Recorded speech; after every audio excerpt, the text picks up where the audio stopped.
from 14 hours all the way up until 19 hours or 7 p.m. And on Friday and Saturday from 10 hours to 19 hours. Admission to the Expo is free. Again, the theme this year for this event is Investing in Vision 25 by 2025. Again, the program is just about to start. We are just minutes away. And it's going to be, I can't wait to hear all that is going to be offered by the various speakers during this morning's ceremony.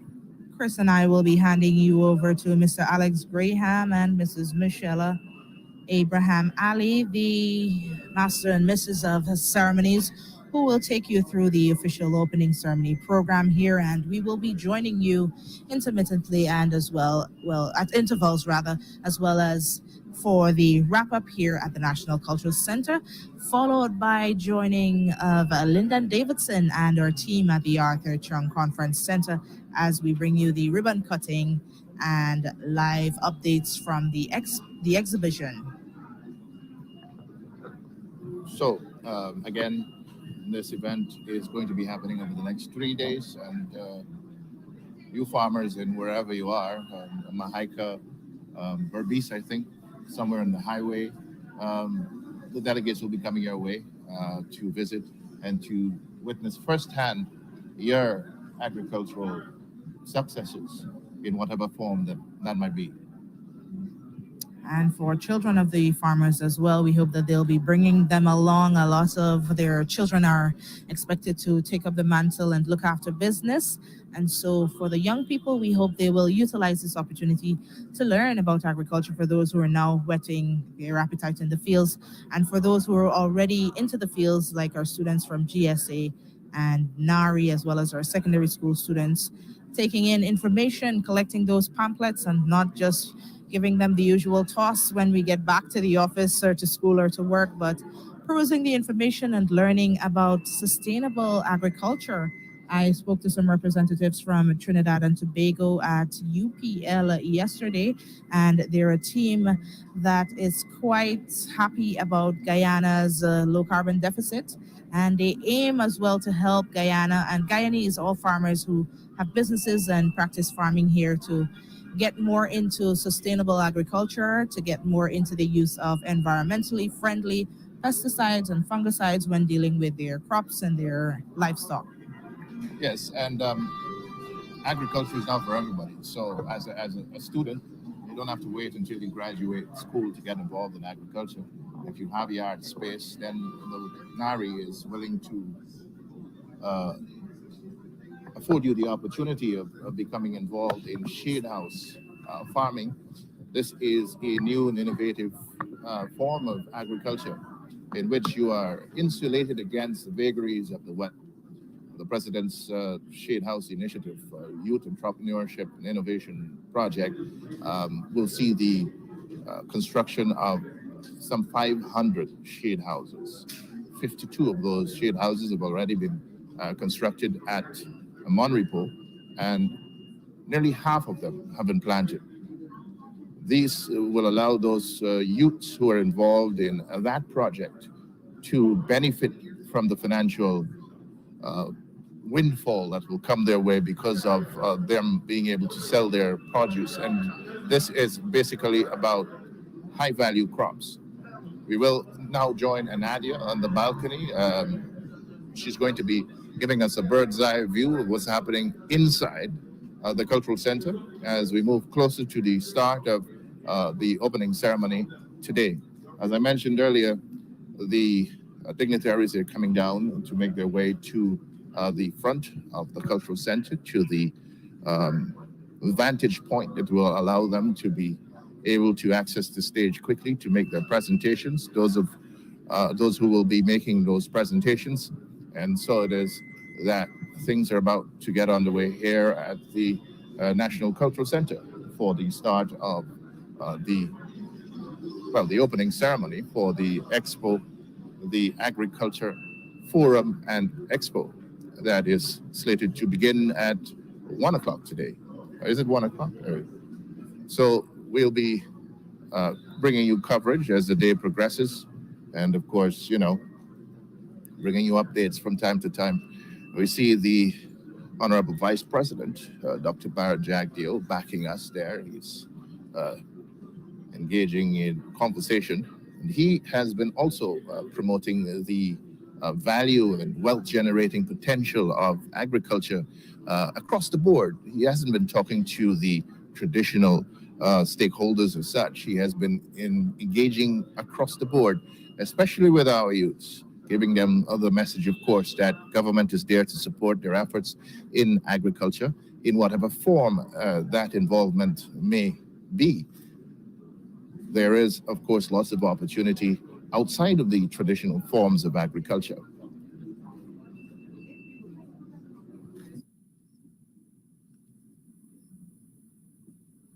The heads of government will appear on stage in this order.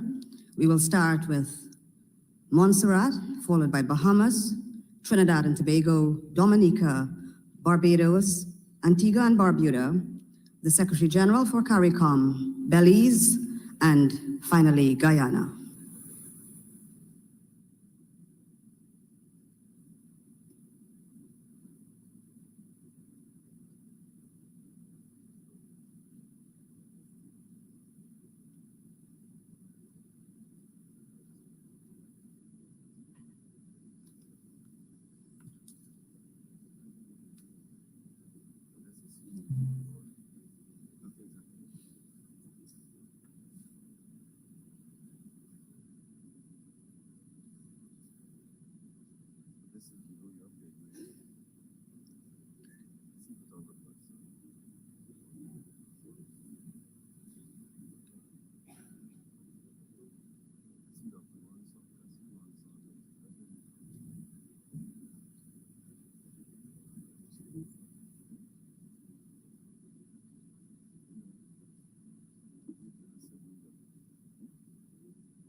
Ladies and gentlemen, we begin by inviting firstly the Premier of Montserrat, Honourable Joseph Farrell.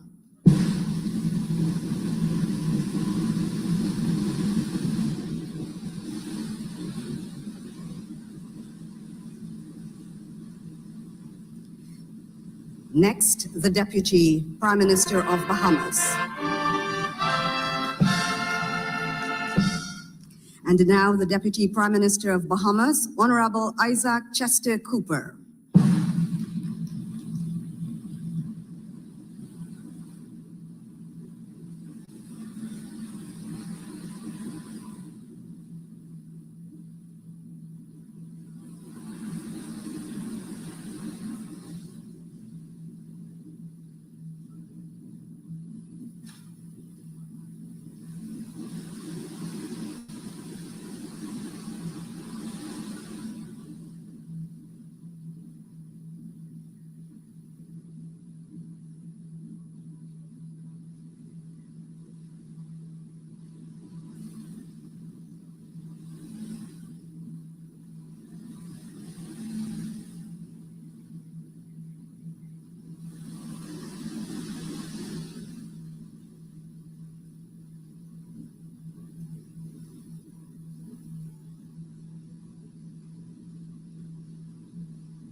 Thank you for your patience, ladies and gentlemen.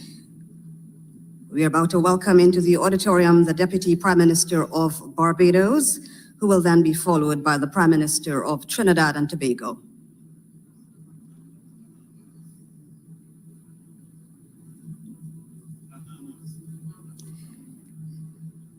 Coming in now is the Deputy Prime Minister of Bahamas, Honourable Isaac Chester Cooper.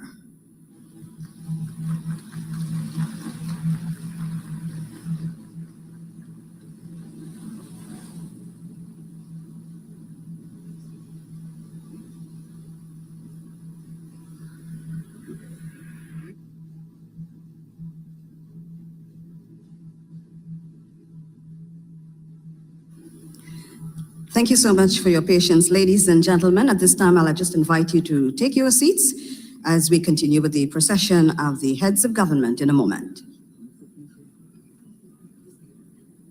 Come.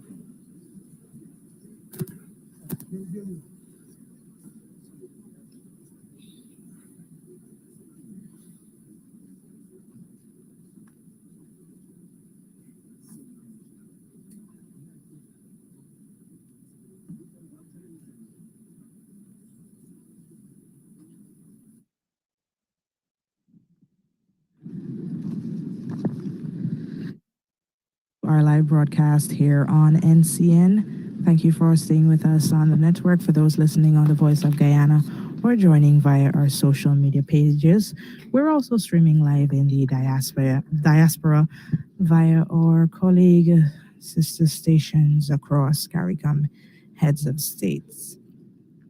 In addition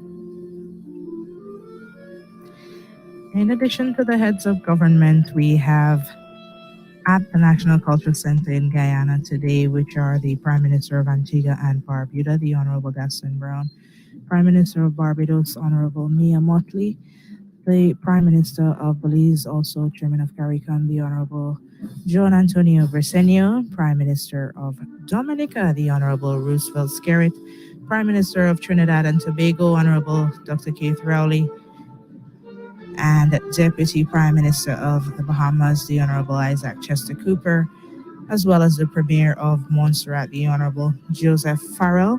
We also have agriculture ministers representing Bahamas, St. Vincent and the Grenadines, Belize, Trinidad and Tobago, Jamaica,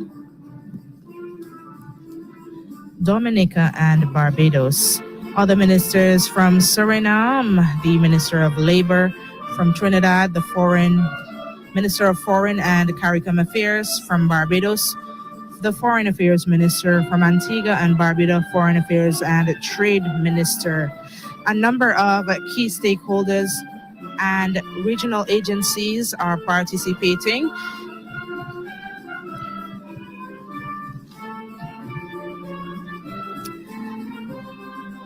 And these include the IDB Invest, the Inter-American Development Bank.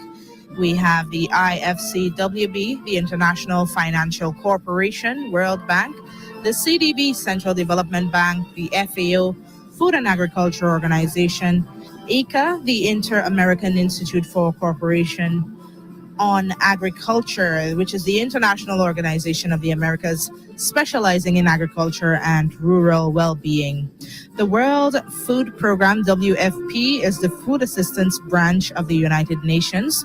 It is the world's largest humanitarian organization focused on hunger and food security, and the largest provider of school meals as well. Global Affairs Canada, we have USAID, the United States Agency for International Development, RBL, Republic Bank Limited, and a number of key international and regional stakeholders as well.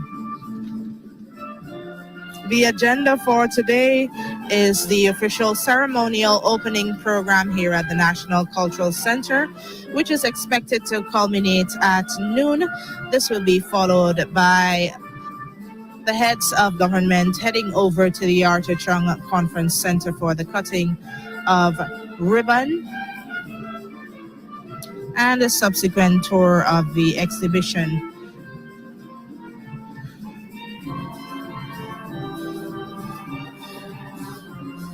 Later in the afternoon, we're expecting a development partners roundtable, which will be moderated by the CARICOM Assistant Secretary-General for Trade and Economic Integration, Mr. Joseph Cox.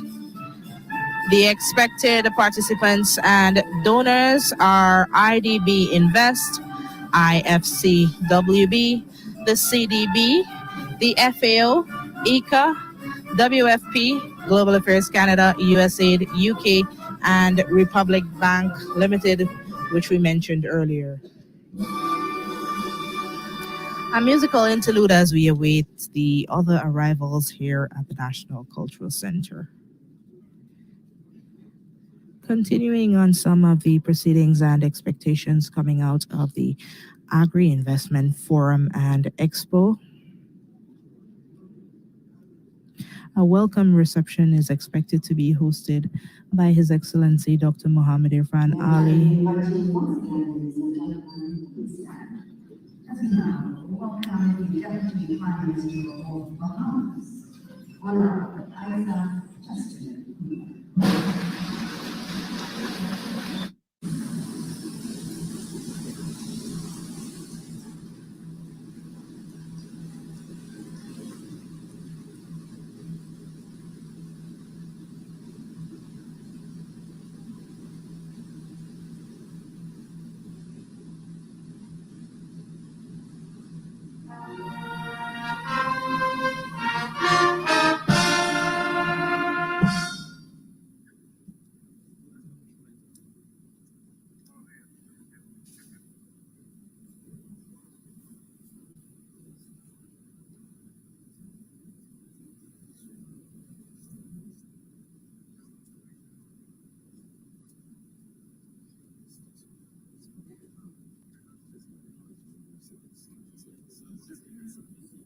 That's what we're thinking.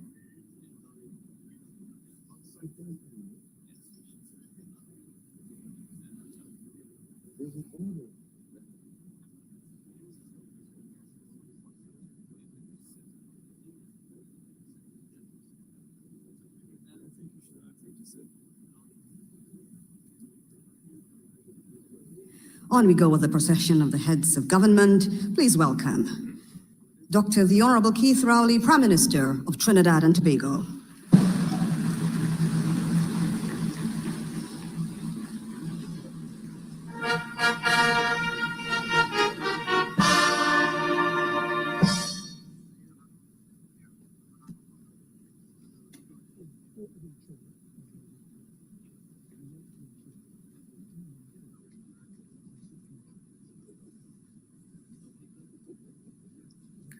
We now invite the Prime Minister of Dominica, Honourable Roosevelt Skerrit.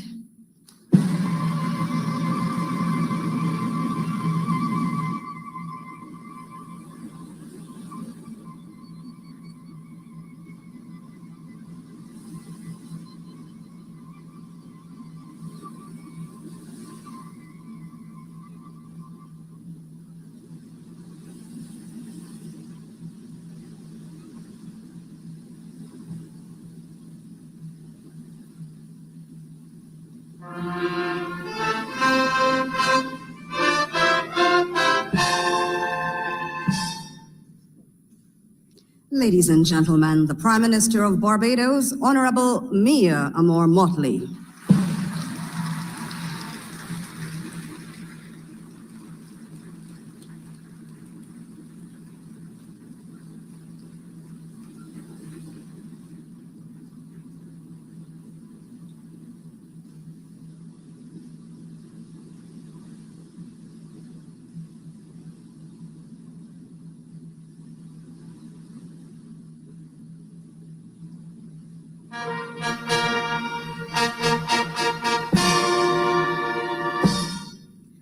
Continuing with our procession of the heads of government, the Prime Minister of Antigua and Barbuda, Honourable Gaston Brown.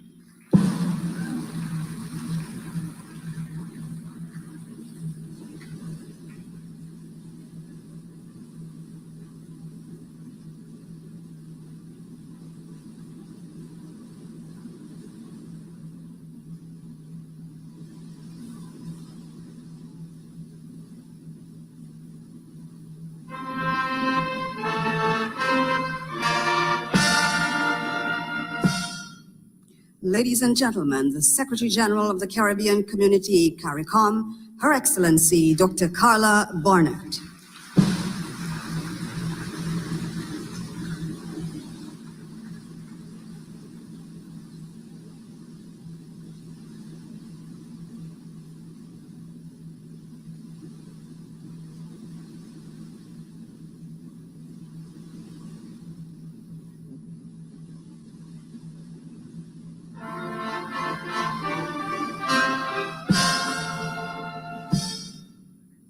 And now the Prime Minister of Belize and the Chairman of the Caribbean Community, CARICOM, Honourable John Antonio Briceño.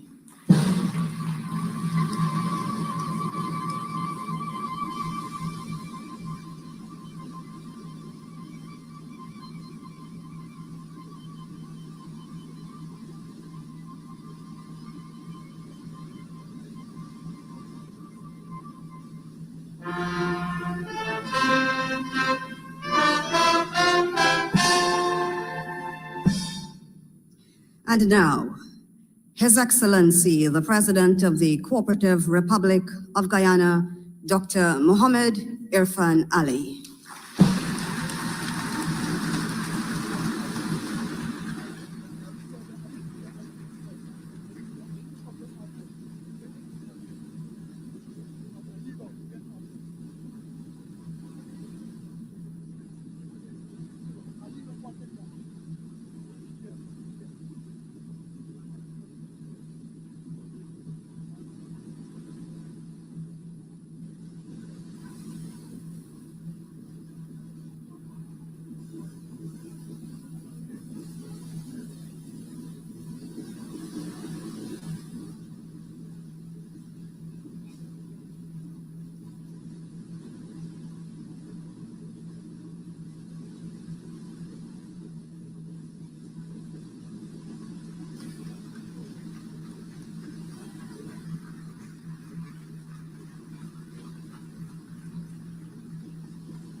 You may have your seats, please.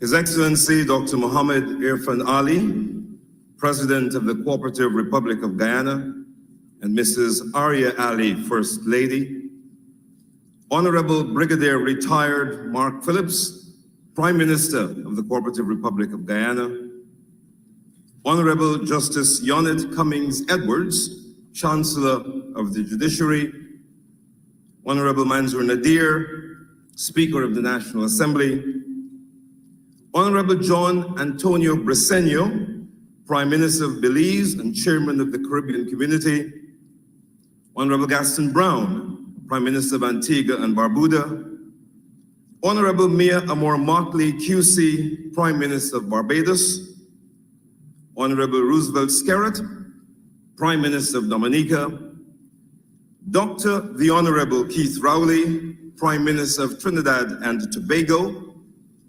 Honourable Isaac Chester Cooper, Deputy Prime Minister and Minister of Tourism, Investments and Aviation of Bahamas, Honourable Joseph Farrell, Prime Minister of Montserrat, Her Excellency Dr. Carla Barnett, CBE, Secretary-General of the Caribbean Community, Honourable Dr. Jean Leon, President of the Caribbean Development Bank, Honourable Dr.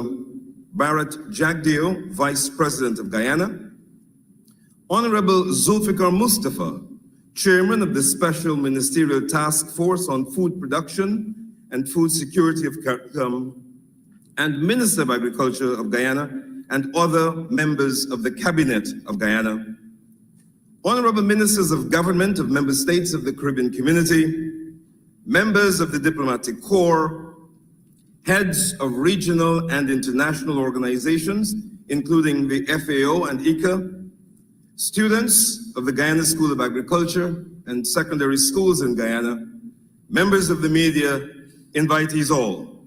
A very good morning to you and welcome to the opening ceremony of the Agri Investment Forum and Expo 2022. Having established the protocols I just did, I urge all speakers to reference them in the interest of time, given our distinguished but long list of speakers this morning. I do this knowing very well that many speakers will feel compelled to just follow their script or to embrace a more Caribbean type protocol, which includes a hail up or a shout out. I, for example, protocol notwithstanding, am struggling not to shout out Mia Motley and ask her if she brought any news for me from my Bajan family in St. Lucie. Talking about family, what we have today is really a family occasion. The Caribbean family is making a giant leap forward.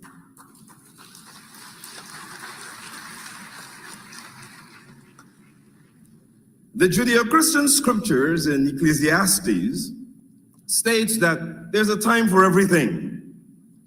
For the Caribbean family, this is time for we catch we self. Throughout post-colonial history, the Caribbean has searched for a basis on which to build our mostly absent and sometimes fragile unity. But I think that today, we catch we self. Historically, we were brought here for the generation of agricultural wealth. Everything is in our favor: the atmosphere, the climate, the weather, and the people. And at our founding, we fed ourselves and we fed large swaths of Western Europe. It's time that we catch ourselves and do it again. Let's get our show on the road. I would now like to invite Her Excellency Dr. Carla Barnett, CBE, the Secretary-General of the Caribbean Community, to make welcoming remarks. Dr. Barnett.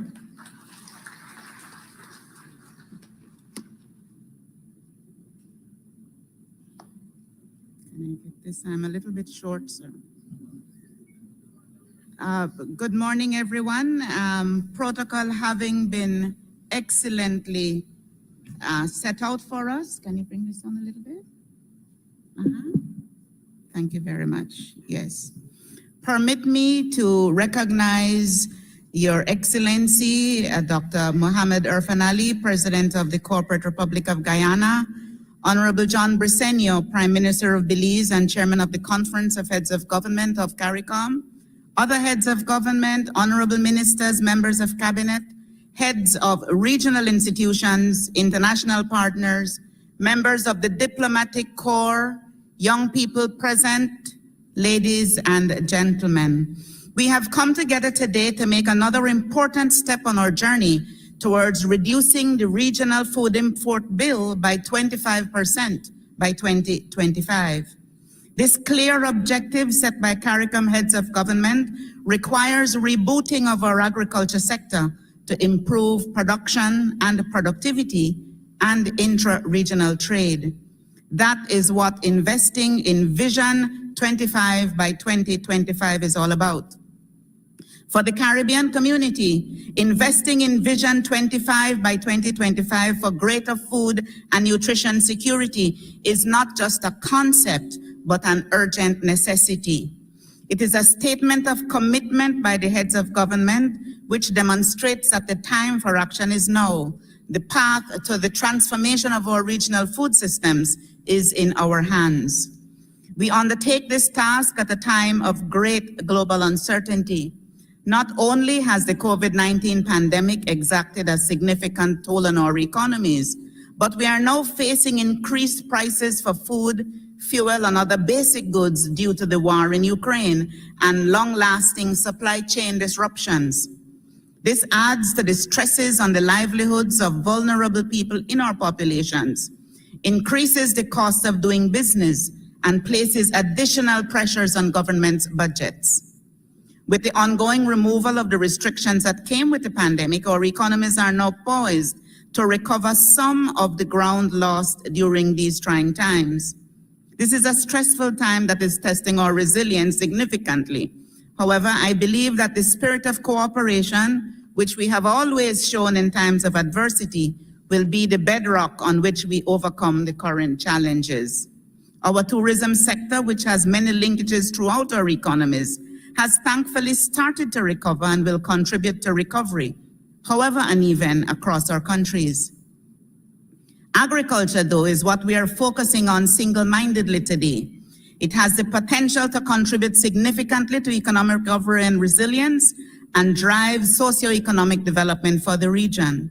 It is a major pillar upon which we can build to develop the human and economic capital which exists within our region. Today, we do not only stress the importance of increased investment in our food and agriculture sector if we are to meet our goal of greater food and nutrition security. We also demonstrate the willingness to do the level of planning and execution together with the full range of stakeholders that we need to be working with together to achieve the 25 by 2025 vision. From investors to farmers to technology providers to agriculture processors, agro-processors to consumers.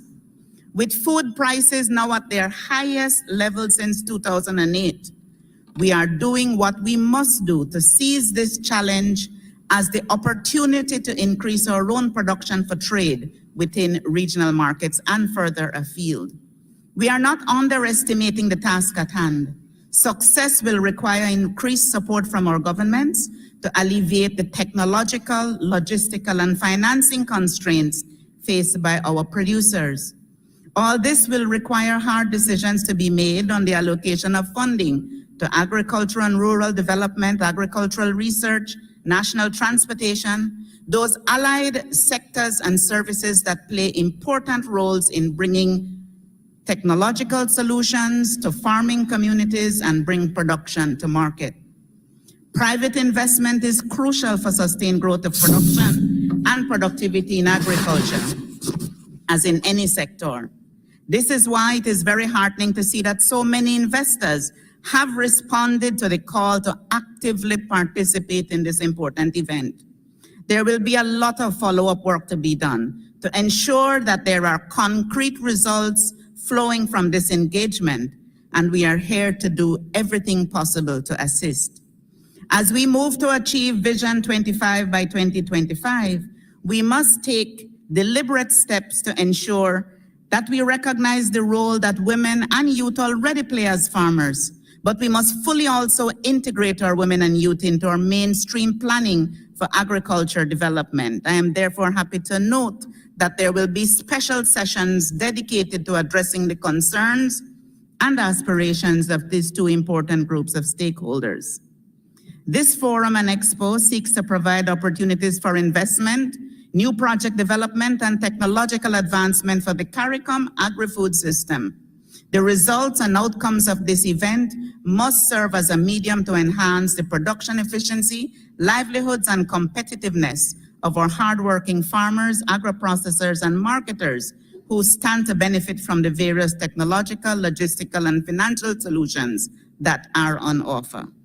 I take this opportunity to offer a special thank you to His Excellency Mohamed Irfaan Ali, President of the Cooperative Republic of Guyana, for his dynamic leadership as lead head of government for agriculture.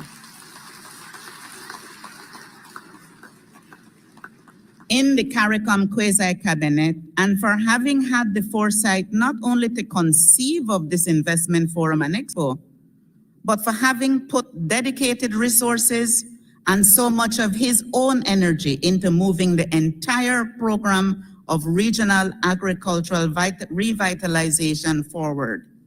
I also thank the government of Guyana, the Minister of Agriculture and his staff, the Minister of Foreign Affairs and his staff, and other ministries involved in hosting this event for putting in place the resources, logistical arrangements, and the planning necessary to deliver it in a relatively short time. It is my wish that the deliberations and interactions over the next few days will be highly productive, and that we would have moved the process of agricultural revitalization forward in a very meaningful way. Thank you, and I welcome everyone to this wonderful event. Thank you, Dr. Barnett. Whenever I have the privilege of introducing our relatively young president, I could never resist the urge to say that Dr. Mohamed Irfaan Ali has the best opportunity in the history of Guyana to truly transform Guyana and now to influence change in the region as a whole. Dr. Ali, as I've said before, will certainly bring the dreams and aspirations of a generation like mine into reality in a relatively short time. Thank you. Most gracious. Ladies and gentlemen, Dr. Mohamed Irfaan Ali. Thank you very much. Please, please. Thank you very much. Please, please. My distinguished brothers and sisters, I won't say on stage, my distinguished brothers and sisters at the front line, because at the end of the day, it stops at the front line. Whether it's good or bad, whether it's challenging or an opportunity, it stops at the front line. And sometimes people see it as a stage gathering or the head table, as you will call it.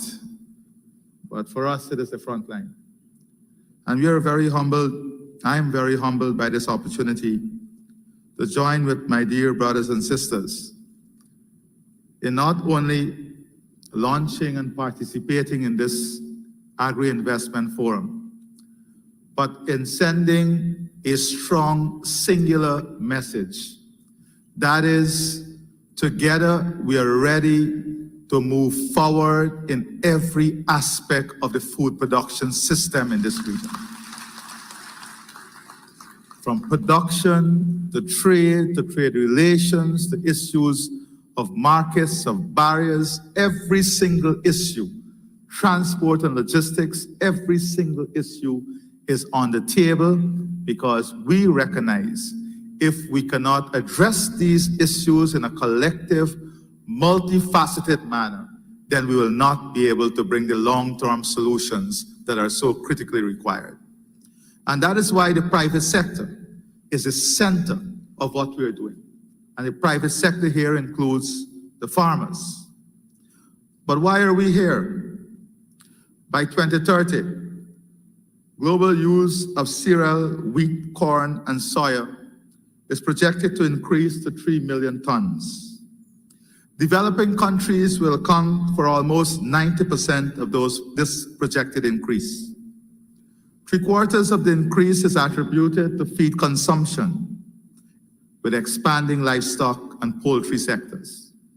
We're already seeing the pressure on the poultry sector and livestock because of feed input costs, and this is not expected to get better. Maize prices increased by 20% in the first quarter of 2022, exceeding its July 2012 record prices. Wheat prices are forecasted to increase by more than 40% by 2022, while consumption is expected to increase by 12%. The challenge for developing countries and us in CARICOM is not only the rise in prices, but the supply.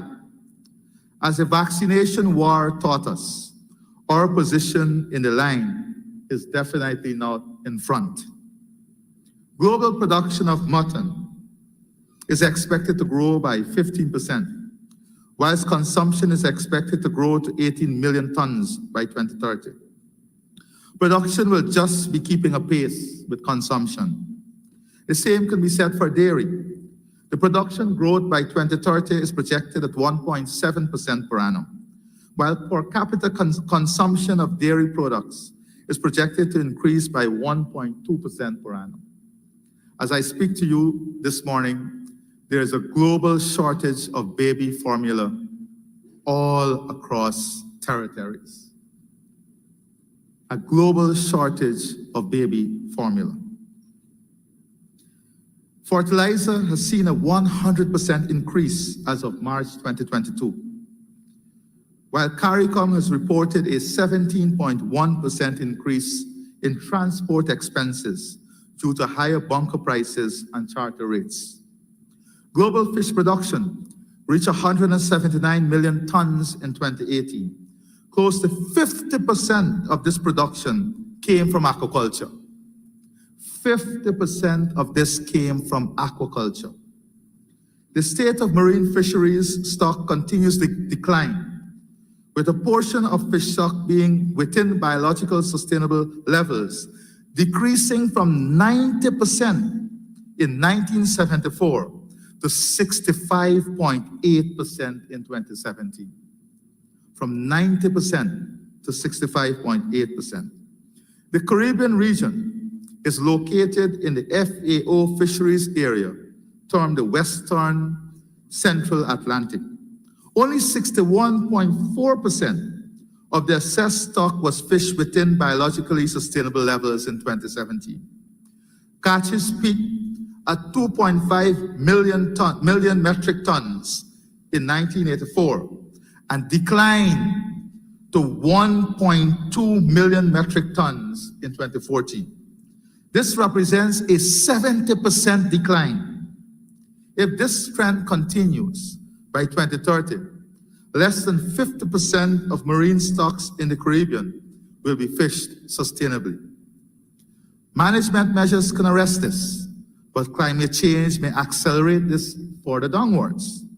It can therefore be easily assumed that marine stocks will continue to decline in the region, and any increase in the fisheries supply will come from either imports or aquaculture production and expansion. The choice is ours. The decision is therefore very simple. If we are to secure our production, we must take action and expand our aquaculture industry, as extra regional supplies will become more costly given the anticipated global decline. Extra regional supplies from aquaculture will be even more costly given the sharp rise in input costs such as feed. In 2020, we imported close to 100,000 metric tons of fish and fish products, amounting close to $340 million United States dollars. In Guyana and the rest of the region, the proposed path must be to improve management of the fisheries sector, to invest in aquaculture to supply farm freshwater and saltwater species to replace declining catches, to invest in aquaculture to produce fishery products to replace declining supply, to invest in agriculture to produce the components for aquaculture feed supply, to enable the feeding and production of farm fish and shrimp, to convert the waste and byproduct of captive fisheries to produce fish and meal for aquaculture feed, and to facilitate the supply of cheap power to enable the processing of soybean into soy meal. To facilitate strategic business development partnership between private sector, fish farmers, financial institutions, governments, and markets. In Guyana, we have undertaken several initiatives to achieve the 25 by 2025 target. Our current production and where we want to be. Poultry, we are currently producing 50,000 metric tons. We project to take this to 90,000 metric tons by 2025. Corn and soya, our present production is 4,300 metric tons. We project to increase this to 35,000 metric tons by 2025. We currently produce 324,000 metric tons of vegetables. We project to take this to 400,000 metric tons by 2025. Rice, our current production is 560 metric tons. We project to take this to 847,000 metric tons by 2025. To reduce our import bill, which is approximately 30 million United States dollars, we have entered into partnership and collaboration with our private sector, building consortium with our farmers and young people in the production of high-value crops, corn and soya, a special project with the young people to launch shade houses, a project we launched today with young people for shrimp farming, an investment of 651 million Guyana dollars has been allocated just for the corn and soya project, supporting the consortium in reaching this target. So we are matching the targets with the incentives and investment from the government. In aquaculture, we've invested more than $100 million in our brackish water shrimp production, which increased from 250,000 kilograms just a year ago to 1.2 million kilograms in 1 year. This tells a story that we have the ability and we have the know-how to do this once we embrace this path. We intend to invest another 150 million Guyana dollars to boost this production by more than 50%. We're investing 200 million Guyana dollars towards the development of a growth farm for Pacific white-leg shrimp. We're investing 40 million Guyana dollars to facilitate research and developing breed programs of indigenous, commercially viable freshwater species we are presently conducting field trials. Wheat, another important area for a global threat right now because of the war in Ukraine. We've embarked on a research to see whether there is a variety of wheat that can be planted in Guyana to meet our national needs and then to further expand to our regional needs. So far, we have seen tremendous success in the trials. In logistics, we're investing heavily in the infrastructure, farm-to-market roads, and other key infrastructure to support this sector. In partnership with our sister CARICOM state, Barbados, we will soon launch a food terminal in Barbados.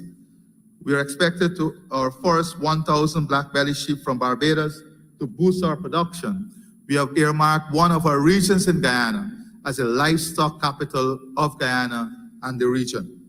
The two countries have agreed to a shade house initiative, which will see the setting up of 50 shade houses in Barbados.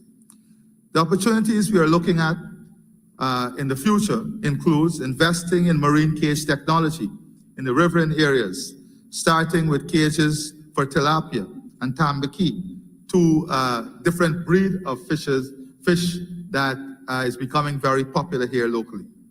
In terms of fertilizer, we are looking at establishing a fertilizer production plant locally with the gas to energy project as an offshoot of the gas to energy project, so that it can help us in terms of our input costs.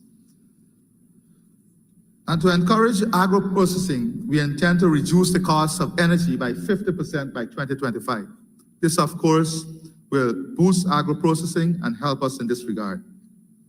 We're also exploring ways to tap into the global industrial hemp market, which will reach US $12.01 billion by 2028. Guyana has laid our legislation for the hemp industry a few days ago in the National Assembly. I say now, the Force magazine of April 26, 2022, had perhaps one of the most frightening headlines for the region. The caption headline was, and I quote, "In the Caribbean, severe food insecurity has increased by 72% in the last year." The article cited a survey administered by the Caribbean Community in Association with the World Food Programme and estimated that the prevalence of severe food insecurity has increased by 72% since the onset of the pandemic and by 44% compared to a year ago. The report estimated the number of food insecure persons in the region at 39%. 93% of the respondents in the survey reported higher prices for food, with 80% of our food consumption coming from extra-regional sources.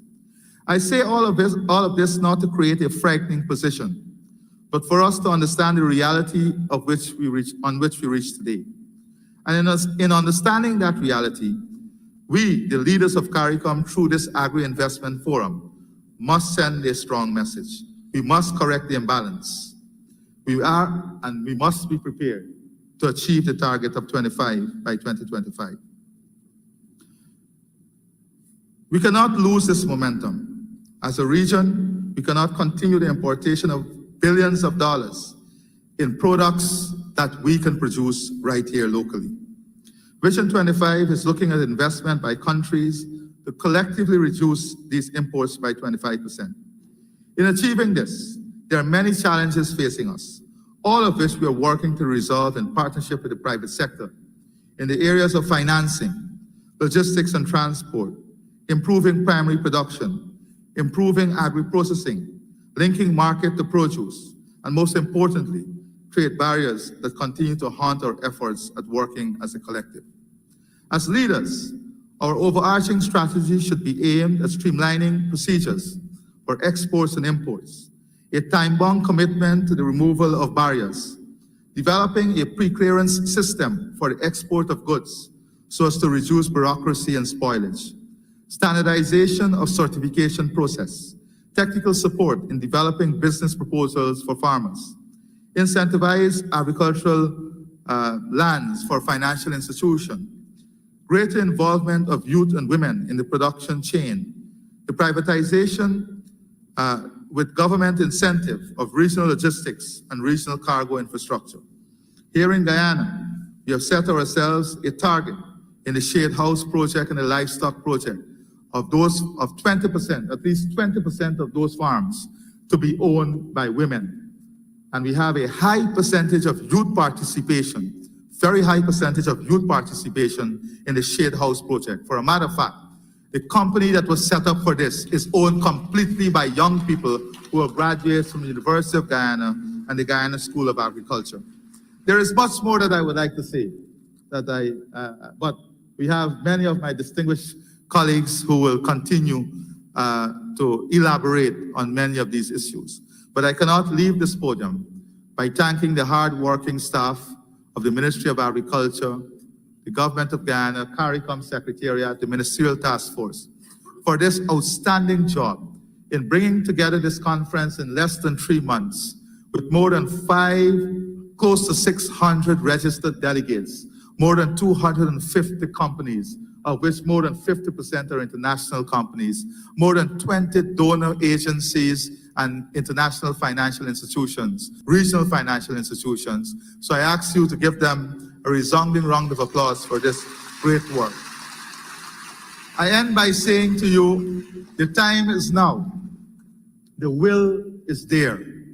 Together, we have no other choice but to create a win for CARICOM under these challenging food security times. Thank you very much.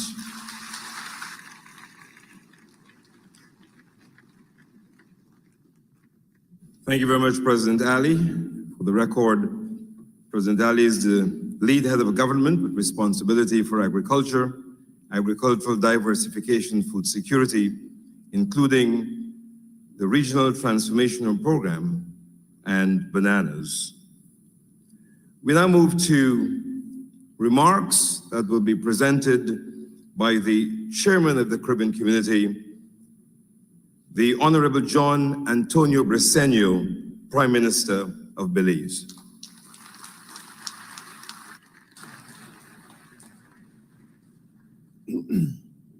Thank you very much, Your Excellencies, colleague heads of government, ministers of government, other distinguished guests, ladies and gentlemen, it's good to be here in Guyana with President Ali and the wonderful Guyanese people who have opened up their city and hearts to all of us who have journeyed here for this very important event. The last time I was here, the president was your Vice President Jack Dale, a much better looking young man at that time. But good to see you again, Vice President. So it's been a long time, and you know how things have changed since that time. I think it was around 2005, 2006. And thank you, my dear friend, President Ali, for the excellent hospitality you have provided for all of us. I'm pleased to be here with all of you for this very important event. For sure, this is an opportune time for us to be discussing agriculture and to a greater extent, food security. Why? Because the Caribbean community continues to be affected by a number of global events, which can and indeed have a negative effect on our region's ability to ensure food security for our people. Some of these immediate effects include the COVID-19 pandemic, challenges resulting from the disruptions in the global supply chain, the high and increasing cost of agro inputs, most recent invasion of the Ukraine by Russia, and yes, climate change. Each of these alone would have been enough to seriously disrupt our fragile economies, let alone all of them taken together. But we need not despair. Instead, we must appreciate the fact that we have our dedicated CARICOM farmers and agro-processors who are knowledgeable enough and skilled enough to take advantage of the many opportunities that currently exist in our region to attain food security and enhanced economic activity. Your Excellencies, ladies and gentlemen, this is the first time that CARICOM is organizing an agri-business investment forum and expo. And across the region, we welcome this initiative.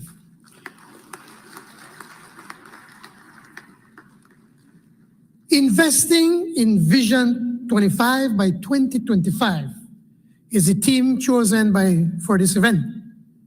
It is more than a catchy slogan. It is, in effect, a plan which intends to see our region reduce its dependency on food imports and products by 25% over the next 3.5 years. To do this, we, the member states that make up CARICOM, will have to work with our agro-producers to foster accelerated and targeted investment in food production. During our last CARICOM heads of government meeting, we acknowledged that our agri-food sector accounts for more than 20% employment in the region. Like Belize, Guyana is blessed with abundant agricultural land and are people able and capable of tilling the fertile soil. This is why we are so excited about the leadership role President Ali is playing as the lead for agriculture and food security. Congratulations, President Ali. Wonderful job. Already we know that agriculture represents a clear opportunity for increased investment in agricultural production and agro-processing. It is therefore imperative that action is taken to maximize the benefits of present opportunities. See, in spite of the current global challenges, there are abundant opportunities in this sector that can result in enhancing our goal to ensure regional food security as well as increasing economic activity. As heads, we are convinced that President Ali's plans for agricultural development in the region are realistic, More so, they are imperative if we are to achieve food security for our CARICOM region. Also, 25% reduction in our region's food import bill by 2025 would significantly increase the production of homegrown products such as poultry, corn, soy, shrimp, cooking oils, juices and beverages, animal feed, fish, cattle, vegetables, sugar, and so many other food products. We have the potential to produce most of our food and in doing so, attain economic resilience and development. All member countries have excellent farmers and agro-producers who deserve their government's support in policy initiatives, financial and technical assistance to improve their competitive edge. As a CARICOM region, we must do better to remove those technical barriers to trade that most of us impose on each other. Let us instead use our efforts and energies to adopt policies to support the growth of the agro-productive sector, improve market facilitation, and develop intra-regional transportation. This CARICOM Agri Investment Forum and Expo is bringing together investors from all over the region to facilitate business engagements and to develop investment opportunities. This then is our chance to facilitate and support our private sectors in making this a reality. In Belize, we have pledged a robust return to our agro-productive sector. Indeed, it was our commitment to agriculture that caused the Belizean economy to grow by 12% last year during the height of the pandemic when our tourism industry lost millions. Today, we in Belize are fully committed to our agricultural goal, which we term from farm to table with love. It means we grow what we eat and we eat what we grow.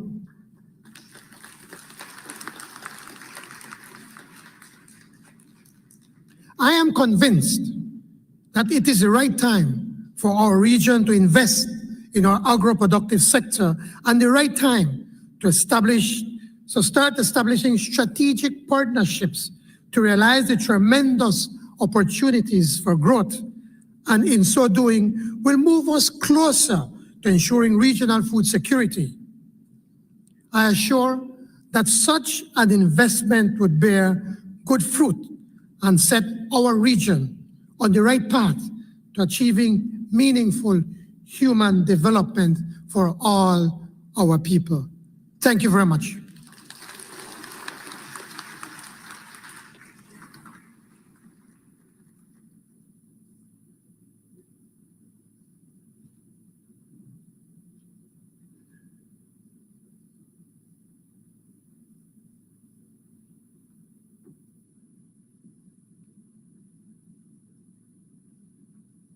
Thank you very much, Prime Minister Briceño, Prime Minister of Belize, and Chairman of the Caribbean Community. We're now going to have a bit of entertainment from the National Dance Company, and after the entertainment, my colleague Michelle Ibrahim Ali will take us through the remainder of the program. Michelle.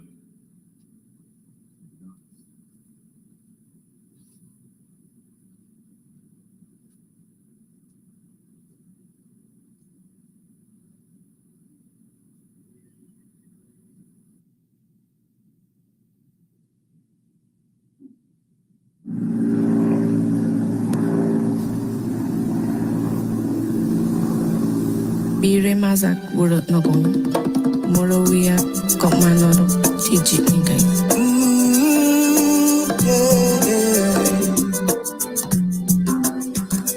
We are one Guyana, a place of peace, a place of love. We are one Guyana, it's paradise. Oh,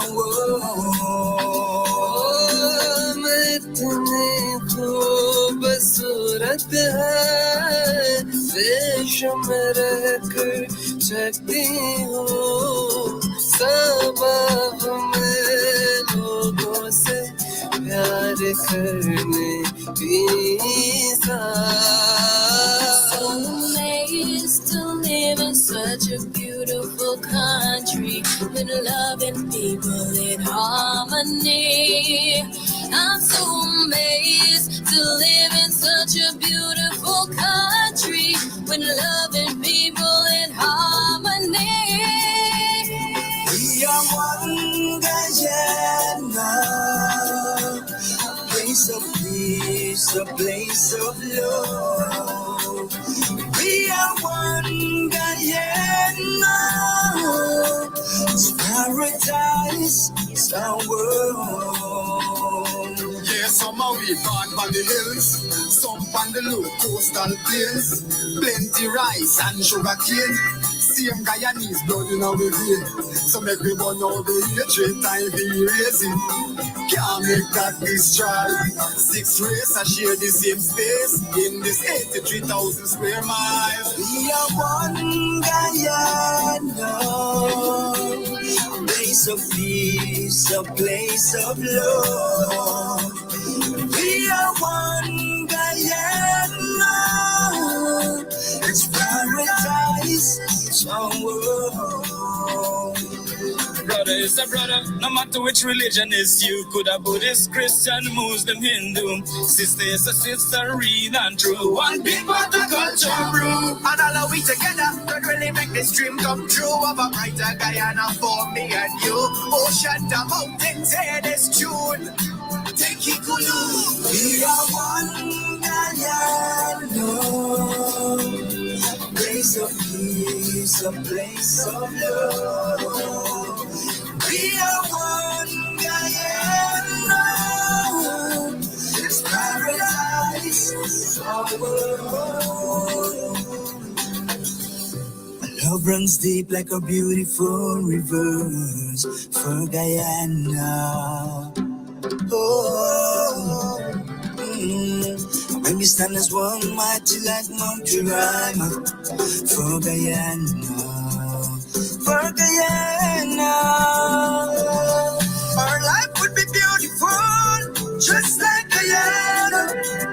She's blessed us with her own, just got to embrace her. Say, one and alone, yeah, let's put her hands together, give her a standing ovation. This great nation, a little gem of this world, yeah. A place of peace, a place of love. We are one Guyana, it's paradise, it's our world. We are one Guyana, a place of peace, a place of love.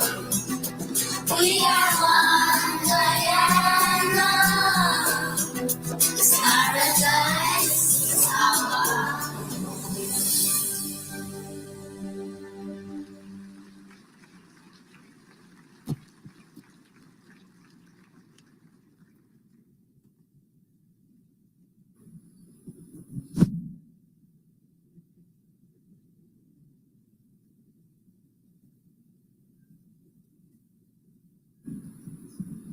Indeed, we are one Guyana as we prepare to celebrate our 56th independence anniversary next week.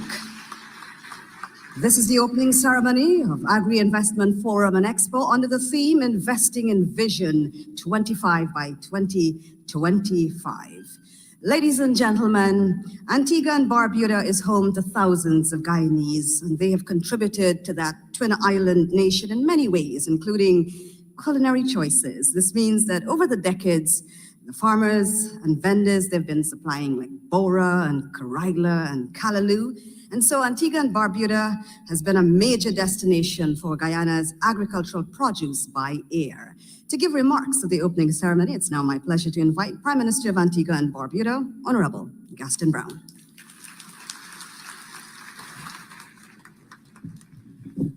Thank you very much, Madam Co-Chair. I presume it's the Cooperative Republic of Guyana, Antigua, and Barbuda. I acknowledge my dear friend, brother, the President, Dr.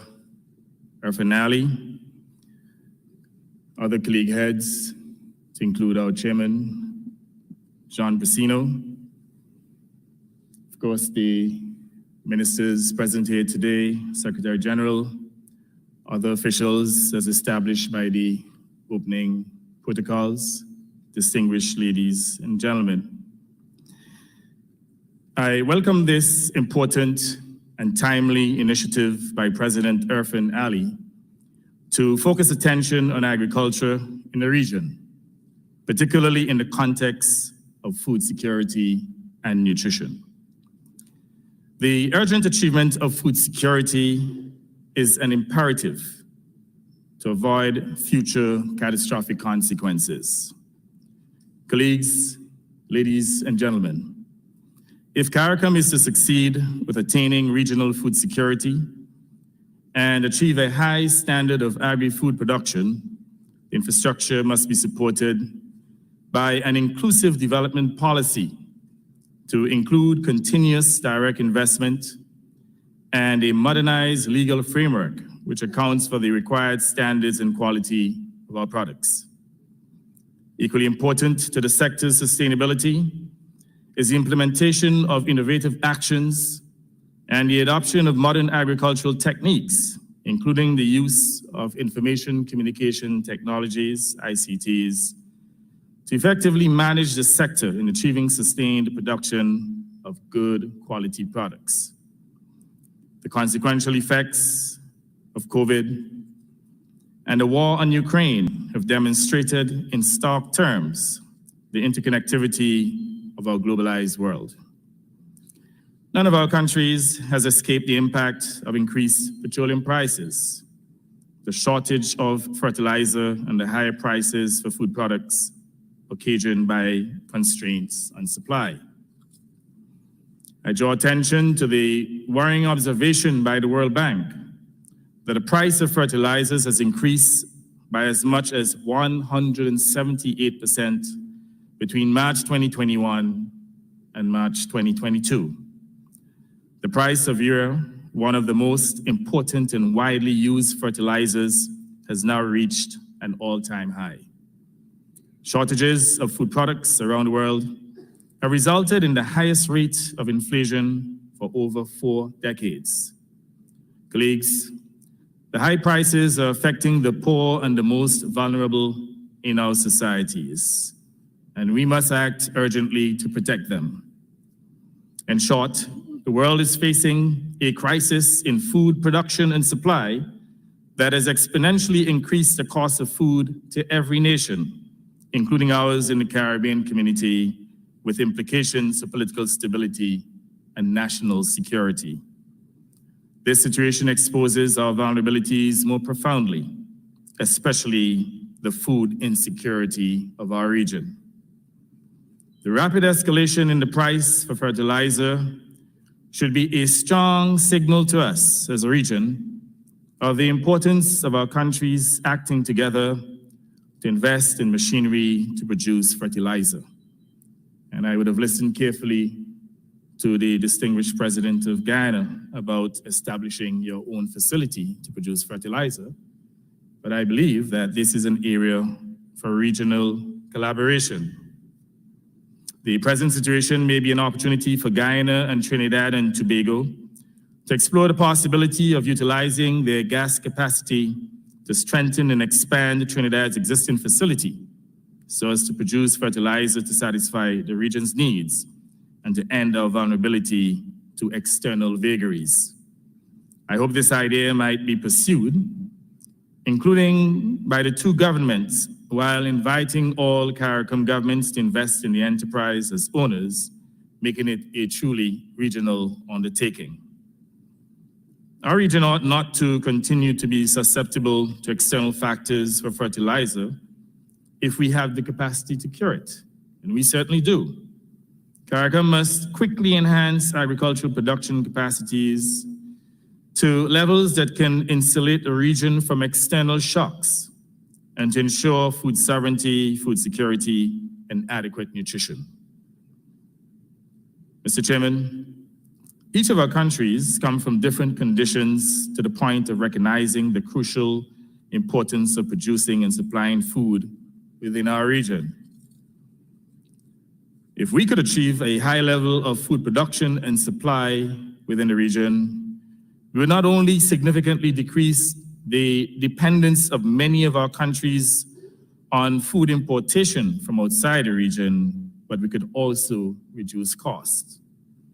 But achieving food sufficiency on the basis of individual country production will not be possible for all countries. That is the reality. For example, my own country, Antigua and Barbuda, is subject to long periods of droughts, such as the period we are now enduring. This arid condition is not conducive to sustained and competitive agricultural production in traditional ways. To maintain and increase water supply for domestic consumption and commercial operations, including agricultural production, we are compelled to invest in very expensive reverse osmosis plants. This makes water very costly, escalating the cost of agricultural production and rendering the price of our products uncompetitive and, in any event, insufficient for our needs. Nonetheless, we recognize the importance of developing and maintaining some level of agricultural production to reduce our import dependency, reduce foreign exchange leakage, and to produce more nutritious foods in tackling the escalating NCD crisis. To do so, we have been investing in water production and in new technologies such as hydroponics, as well as in training and retraining our farming community in new modern farming techniques. We also have to find a means of providing lines of credit, crop insurance, and commitments to purchase and distribute the produce of small farmers. And I know too that President Ali would have done some work in this area, and that at least there's one regional institution so far that would have pledged about $100 million in funding. And again, I want to take this opportunity to commend President Ali for his leadership. We thank you. Now, there is the disheartening occurrence of predial larceny. This is a problem in my country about which my government will have to consider introducing very harsh penalties. But the problem is not in Antigua and Barbuda alone. In 2010, the estimated direct losses from predial larceny in the region amounted to US $321 million. It was described as the most discouraging aspect of agriculture. It would be useful to all our countries if there was a regional approach to matters such as lines of credit, crop insurance, predial larceny, and machinery to purchase the produce of small farmers by contract. Perhaps arising from the discussions at this meeting, there may come concrete plans to advance these considerations. Mr. Chairman, as long ago as 2005, CARICOM governments agreed on a framework for the repositioning of Caribbean agriculture. That plan came to be known as the Jagio Initiative after Barbados Jagio, the then president of Guyana, who spearheaded it. When the Jagio Initiative was adopted in 2005, the region's food import bill was $1.8 billion. At the end of last year, 2021, the food import bill had quadrupled to more than $5 billion United States dollars.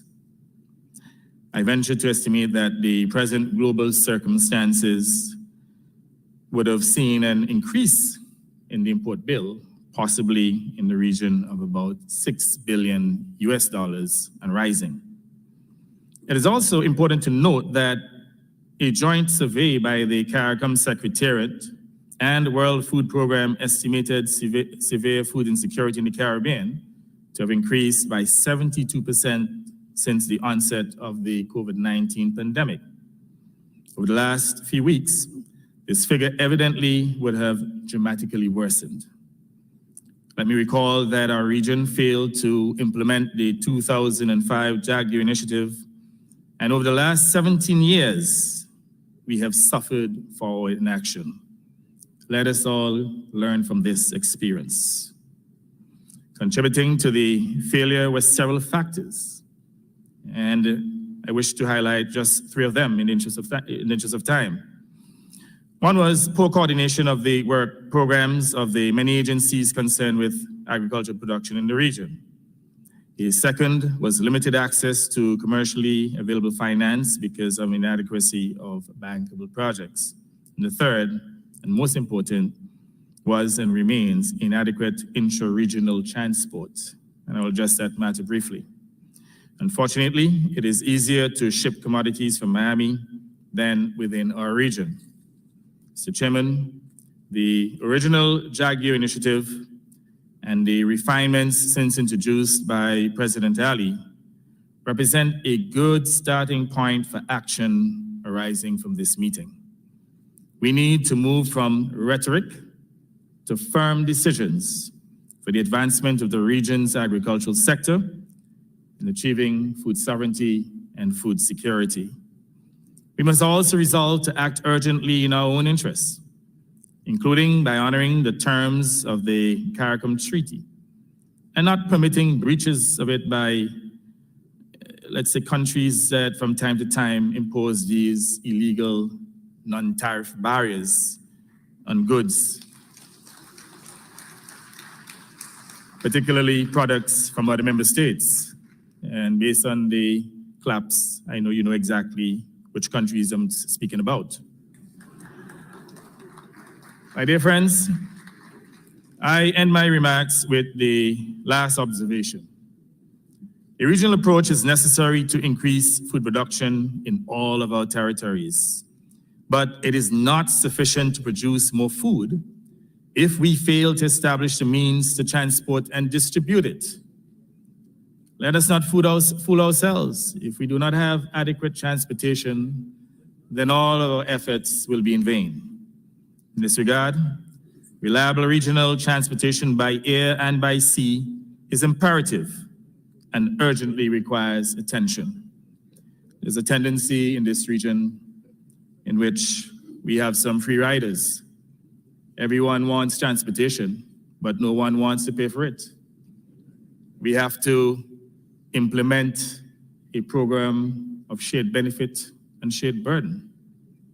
So I implore our colleagues to address this very important issue of transportation urgently. Mr. Chairman, all these circumstances come in as many of our economies are still struggling to emerge from the impacts of the COVID-19 pandemic amid extremely high oil prices pose a very serious challenge to our region. Therefore, there is every reason why together our countries must view food insecurity as a grave threat to our well-being and declare war on it. Colleagues, it is a truism that no nation, no integrated region or integration region can be great if it cannot feed itself. I therefore implore us to act now to address our food insecurity and to make our region great. I thank you. Much love and blessings.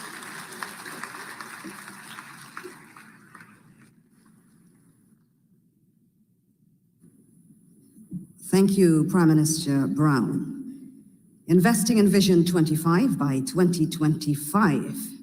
Ladies and gentlemen, Guyana and Barbados, we have shared a deep history beyond the colonial reason for us being here. And as Alex mentioned, thousands of Guyanese, we share the same DNA with thousands of Barbados because many Barbadians at one stage in our history had come to work in the sugar industry. And so we share a common heritage, we share a common destiny to increase and improve the quality of our food production. We will now hear remarks on pursuing CSME and removing barriers to enhance Agri trade within the region from the Honourable Prime Minister of Barbados, Mia Amor Motley.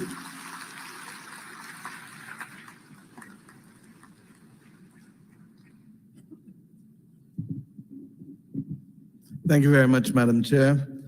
Your Excellency, my brother, the President of Guyana, distinguished heads of government, distinguished members of Cabinet of Guyana and the wider Caribbean, leaders of business and international organizations, above all else, the students and young people of Guyana, because we're doing this for you. Good morning, all. We are here together at a most critical time in our history. As of May 17th, 2022, export restrictions were put in place on palm oil in Indonesia. Increased export restrictions have been imposed by Russia on sunflower seeds, sunflower oil, and wheat. Ukraine has banned exports of wheat and oats. Argentina has extended export restrictions on beef products until 2023. India and Kazakhstan, most recently, have restricted exports of wheat. It is expected that there will be more restrictions as we go on by governments to safeguard their food supply in the face of soaring inflation. Large shipments of grain are still delayed in the Ukraine port, blockaded by the war.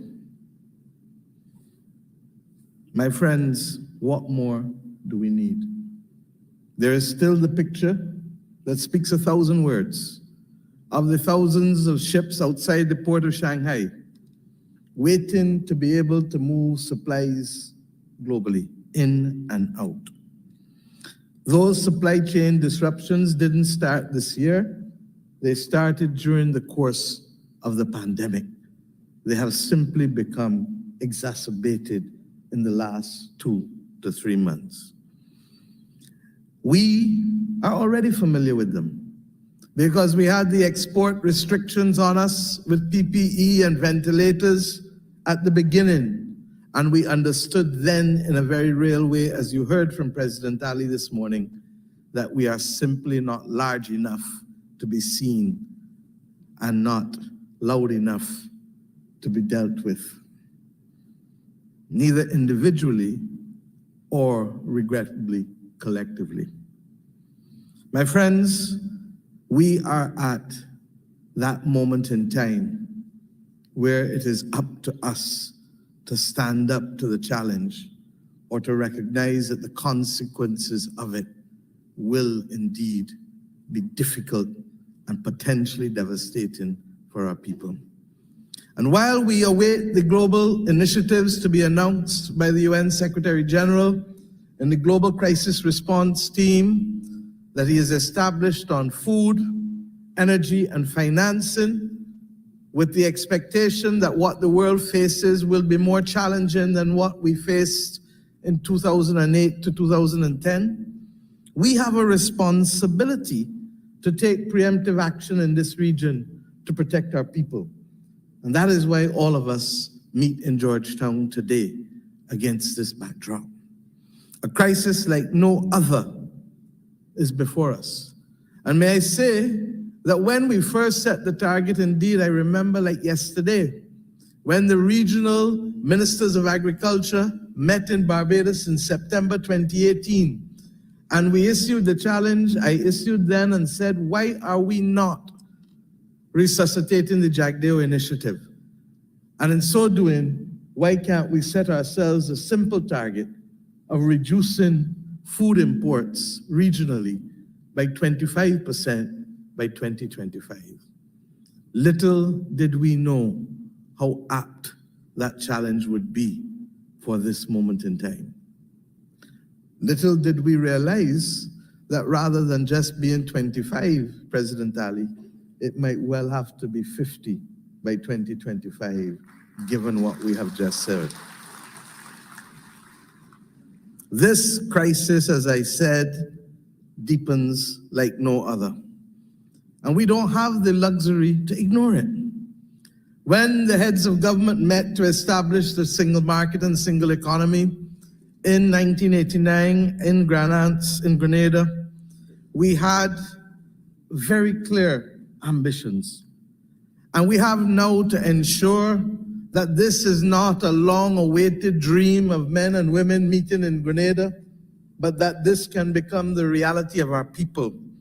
And therefore, this morning, very briefly, I want to speak to food security in the context of the CSME. Because, as you heard from my brother, Prime Minister of Antigua, without us addressing certain aspects of it, it would become a futile effort. The entire Caribbean region also has to be viewed not just as the population of CARICOM of 15 million or so, or 18 million, sorry, with 18 million, but with the visitors that we receive on an annual basis, whose responsibility it is ours to feed. And when we look at that, we are then looking at a base of over 32 million people. But it then requires us to have a different mindset, because we bring people to this region and we want to feed them what they eat from where they come, rather than understanding that it is our responsibility to be unique and different, and it is our responsibility to give them a flavor that might entice them to return. Mr. President, I single out Guyana because, in a very real sense, your journey through the 70s and 80s and 90s and 2000s have indigenized so much of what you eat here that the rest of us in this region would do well to follow the example, to change our dietary habits and to change our tastes, because it is not only good economics, it is better for each and every one of us individually as we fight the dreaded spectacle of chronic NCDs. But it isn't only a government decision. We need to bring on our distributors and retail trade. We need to bring on our restaurateurs and our hoteliers. The notion that you come to the Caribbean and you drink juice out of a tin made in some other part of the world is as offensive as it can possibly be to an independent Caribbean that I could think of.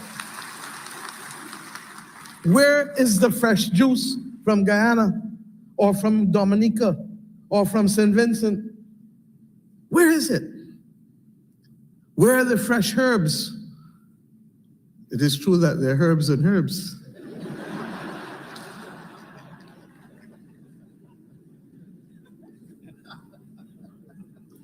We may well have done better with one than the other, even if not intentionally. My friends, there has to be a change in mindset. And I'm not sure, President Ali or Vice President Jagdeo, whether it was in this building that the CARICOM heads of government met in 1986. Perhaps I should ask Sir Ronald. I'm not sure if it was in this building. But if it was not in this building, it is certainly in this town. When Errol Barrow stood here and reminded us that irrespective of whatever governments do, we as Caribbean people, as you heard just now in the introduction of Antigua, in the introduction of Barbados, are family. And that those family bonds are pursued on a daily basis without reference to the rest of the bureaucratic obstacles or governmental intransigence and lethargy. We have a responsibility now to change mindsets and to change policies. Our SPS regime, sanitary and phytosanitary regime, must be modernized to ensure that safe foods can enter, circulate, and exit the single economic space efficiently. And I will deal with it from our perspective because I'm not pointing fingers at anyone. In Barbados, we have a responsibility also to be more agile with respect to those things that we do to allow goods into our own territory from the region, as we will expect every other territory in the Caribbean community so to do. Because if we don't make the steps now to remove the barriers, God knows how we can create the productive base that President Ali has so masterfully drafted for us in terms of the plans to expand productivity and to expand production. Similarly, we have to ensure that our ports of entry, as you heard from Prime Minister Brown, are priority areas of investment to facilitate the movement of cargo and people. And in this moment, when maritime transport is at its greatest challenge, we have to recognize that the bridge to resuscitating Caribbean tourism air transport may well be having regional air cargo moving to help offset the investment to move our people. We may need to look at different planes, and we may need to look at more regular traffic. And that is why the example shown to us in Belize when we went to the last heads of government with the use of the grand caravans, with the regularity of movement, may well be the solution for us, rather than these large aircrafts that move once or twice a day. Our people need regular, affordable access to air transport, and not just simply on a periodic basis. In addition, my friends, we also have to ensure that the population and the reality of our population is taken into account. Our population in this region is aging. We have the profile of a developed country, all of us. And we are also underpopulated, and there's perhaps no country more underpopulated than you here in Guyana, in the Caribbean region. Belize has the size of Israel, but has a population of just about 400,000 as compared to Israel's 8 million. Suriname is bigger than the Netherlands, but the Netherlands boasts 17 million and Suriname has 580,000 people.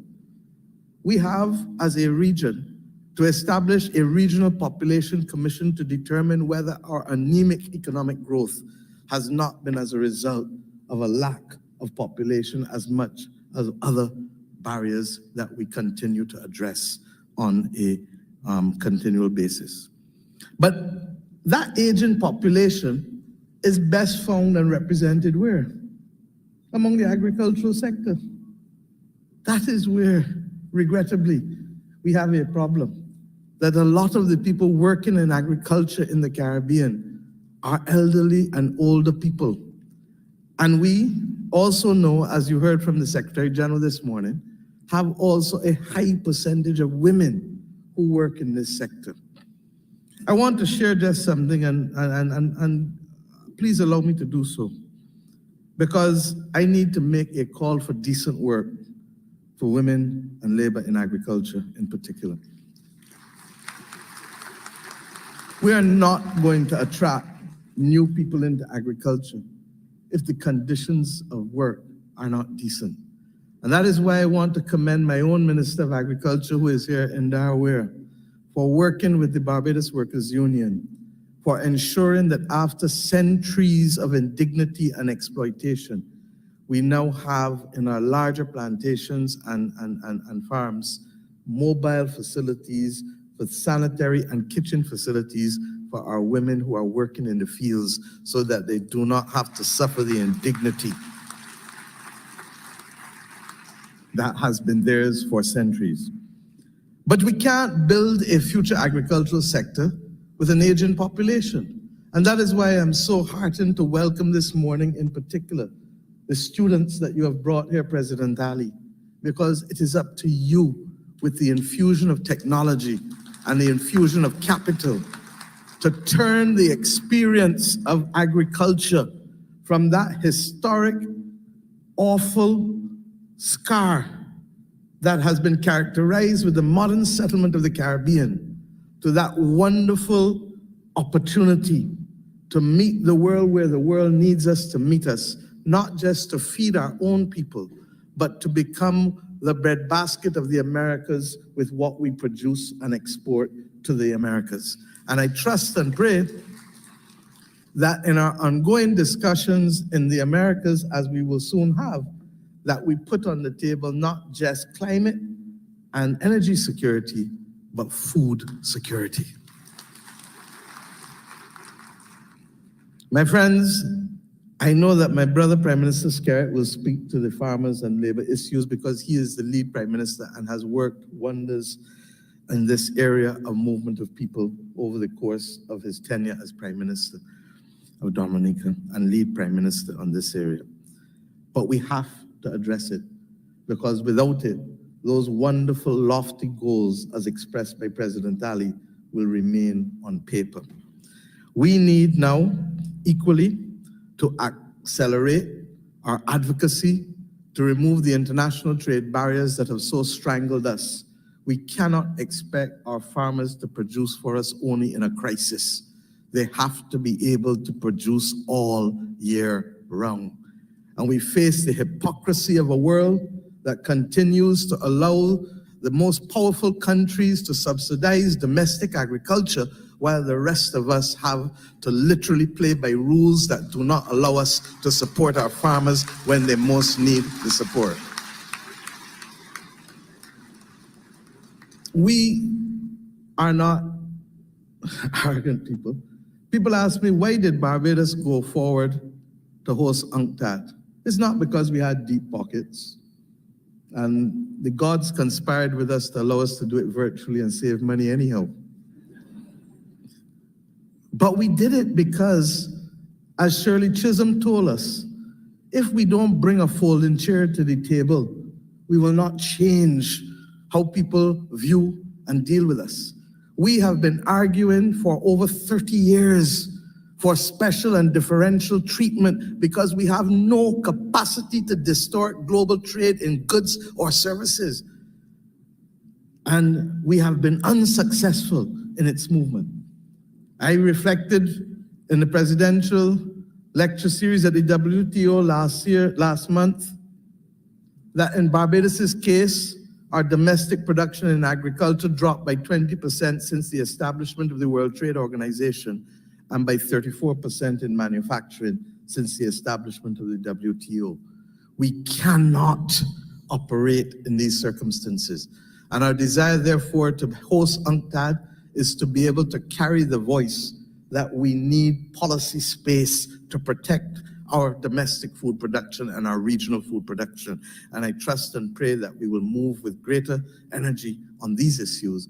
But more importantly, that the example of the disruption of the global supply chain and the combination of the climate crisis that could take out Miami for 3, 4, 6 weeks, and hence no ship coming with food from Miami, what happens?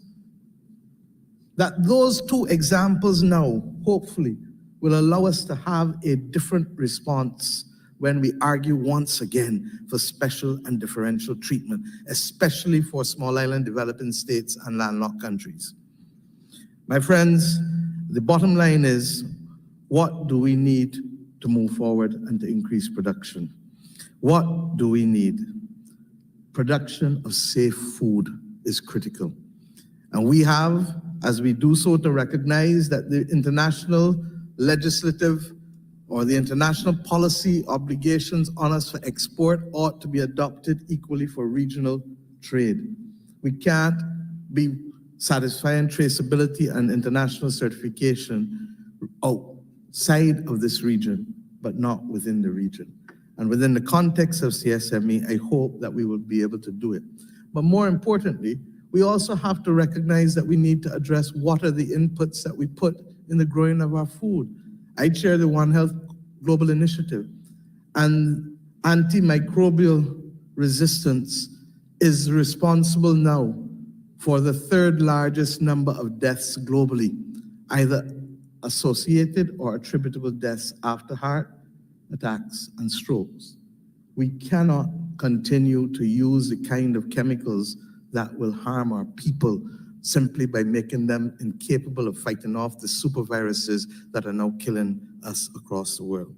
What do we also need? We need clean planting material. We need affordable inputs. We need to resolve the water issues driven by the groundwater crisis and the droughts as a result of climate. We need to be able to ensure that we have proper insurance for our farmers. We need to make sure that we can update and to put in place the technical support in the fields. We need to build our research capability.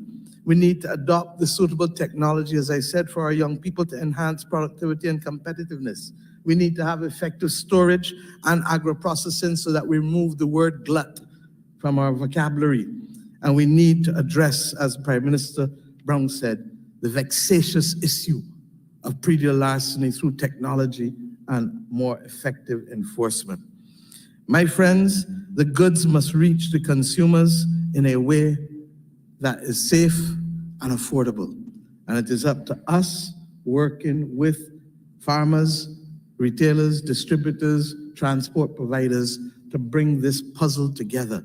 And President Ali, I want to salute you, Minister Mustafa in particular, and your team for ensuring that the Jagdeo initiative does not become a historic relic, but becomes something which all of us in the Caribbean need to breathe life to our people and our population. To do what you have done in the last 18 months is nothing short of phenomenal. And let me say, my friends, that we have suspected it for some time, but we now know it. Food and water are as important or more important than oil.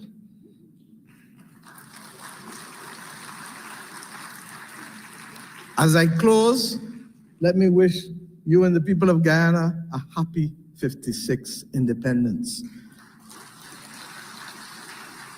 We became independent countries in the same year. You in May and us in November. And therefore, when we talk about cooperation, it isn't only from the days of Barbadians coming here in the post-emancipation period to help you establish your sugar factories or to help teach or to help do other things within the administration of Guyana, but it was with you coming back also to establish modern industry in Barbados in the 1950s and 60s. And on the day after your independence, we herald that cooperation formally again, with you coming next Friday in Barbados to open our own major agricultural exhibition, AgroFest, to ensure that we don't only talk the talk, but we walk the walk. The Guyana-Barbados Food Terminal, the cooperation in black belly sheep, and the cooperation in aquaculture, the cooperation in shade houses. We can only get to the point of satisfying the increased food production by the small steps like these, country by country, working together. And on behalf of my own people, I thank you for being a willing partner for us. Colleagues, all, the moment has arrived, and we have prepared for such a time as this. Let us now to the charge, do the work, and make sure that Caribbean people don't only feed themselves, but we also contribute to the feeding of the Americas. Thank you.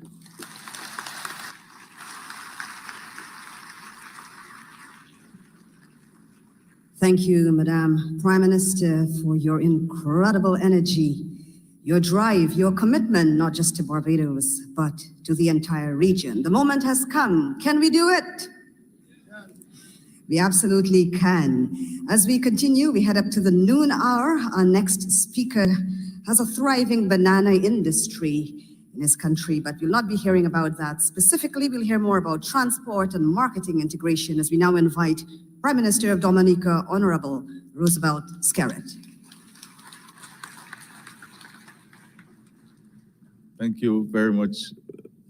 Let me recognize my friend and colleague, President Ali, and my colleagues, especially our chairman. Ladies and gentlemen, friends all, good afternoon.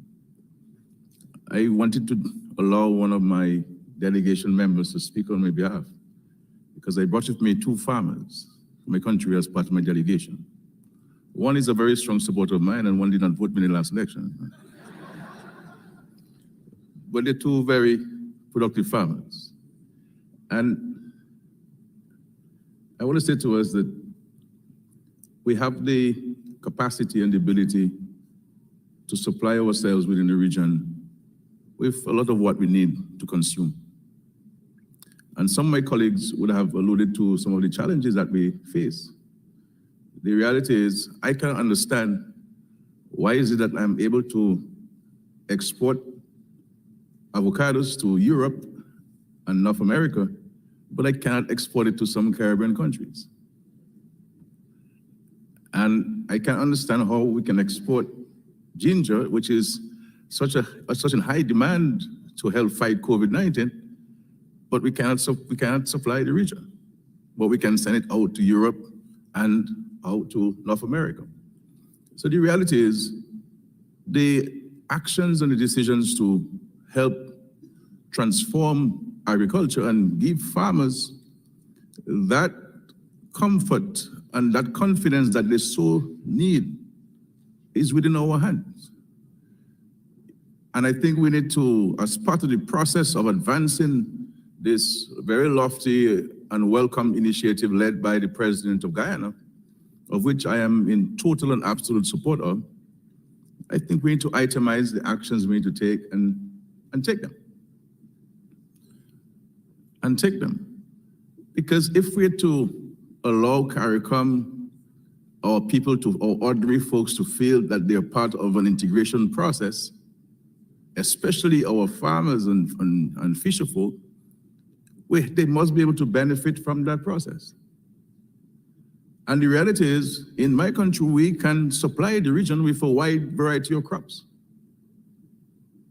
at affordable prices and to safeguard the health of the region.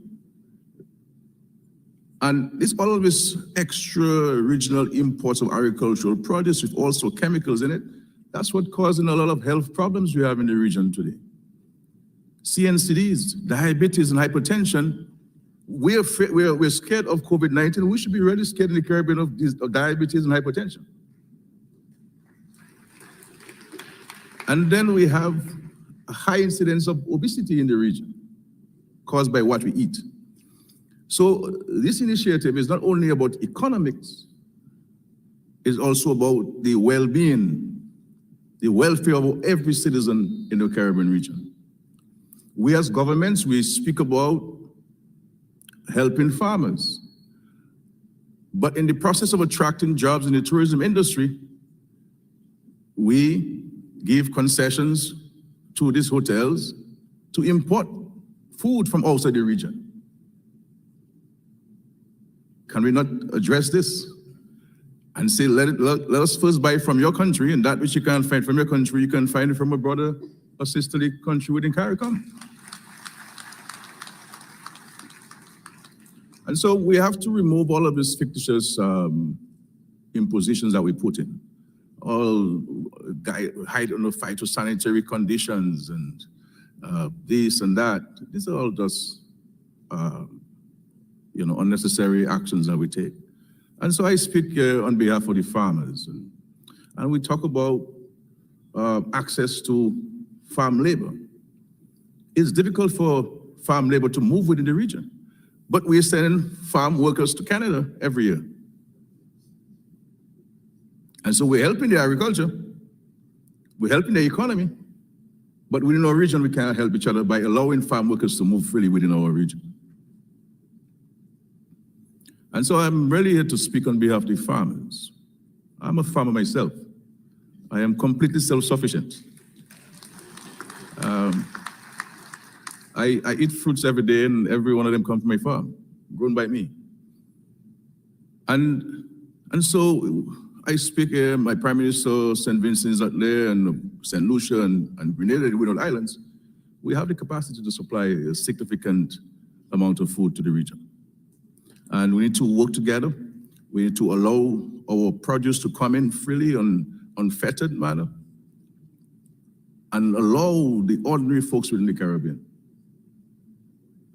to feel for the first time the true benefits of the integration. We have made a lot of good things happen within CARICOM. But the ordinary folks, the farmers, the fishermen, this would help our economy so dramatically. And this is why I'm here, President Ali, in Guyana, to register Dominica's firm support for this initiative. And if we miss this opportunity, as we did with the Agri initiative, and Agri worked on this diligently for many years, and we failed to take the action. This has been precipitated, this current program has been precipitated by the challenges brought on by COVID-19 and the supply of food. So let us not let this opportunity that has been brought up by us by a crisis to elude us. We have our students here. I am very concerned about the future, where food security is concerned, if we do not concretize the recommendations in this 25 by 2025 and beyond initiative. And we as current leaders, I believe there is a political will to allow it to happen. The private sector must come on board and not display, a rush to profits and believing that you can get cheaper produce from outside in larger quantities and you flood the markets. No, let us allow everybody to survive within our Caribbean space. And the farmers need that.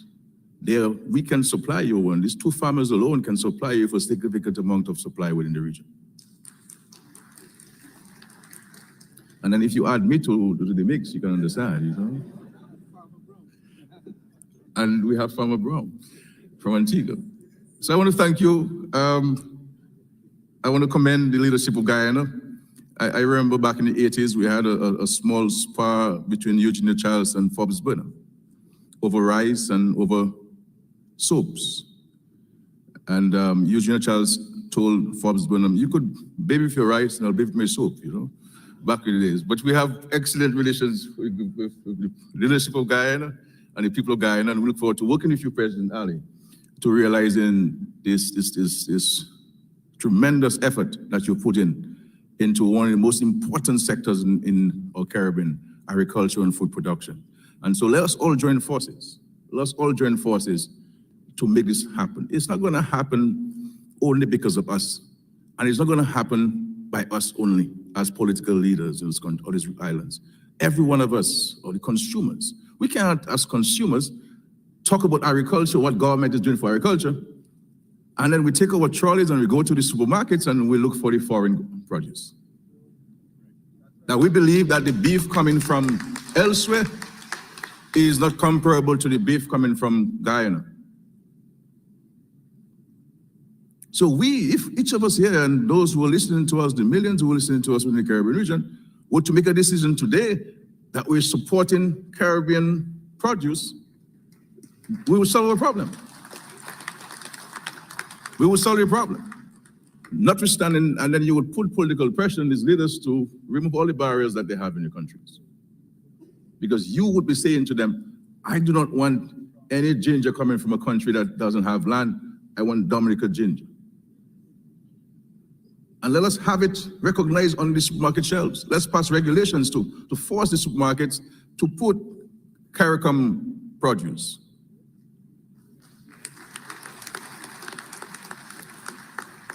In our government, we have a very firm policy. We support Caribbean goods first and foremost. We don't buy any rice but the rice that comes from Guyana, or a state-owned entity that imports rice. We don't buy any sugar except the sugar that comes from Guyana. That's our policy. We don't buy any flour except the flour that comes from St. Vincent and Grenadines. Even if sometimes the price is high, we are cushioned because we understand if we can keep the dollars in the Caribbean region, it's going to benefit Dominica eventually. And if each of us adopt that attitude, then our presence here in Guyana going forward would be a great success. Thank you very much, and God bless all of us.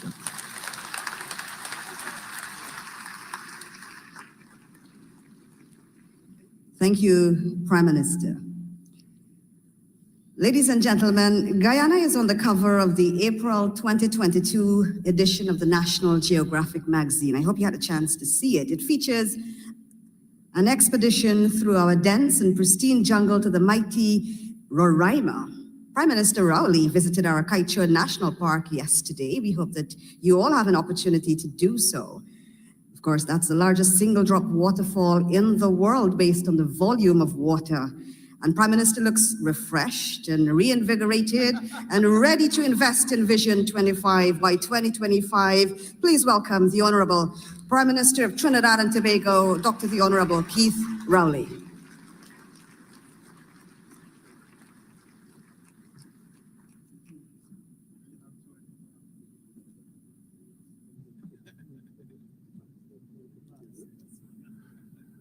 Thank you very much for your exposure. Ladies and gentlemen, brothers and sisters, all Caribbean people, permit me the moment to acknowledge our host, President Irfaan Ali, Vice President Barrett Jagdeo, and the executive members of the Guyanese administration and all the people of Guyana. I thank you very much for the invitation to participate in what I consider to be a seminal event. I also would like to claim the role of elder statesman in the front line, not on the stage, in the front line, because I just discovered that I've been around longer than everybody else on the stage. And that means I've seen this before, I've heard it before, and I don't want to hear it again. We know what to do.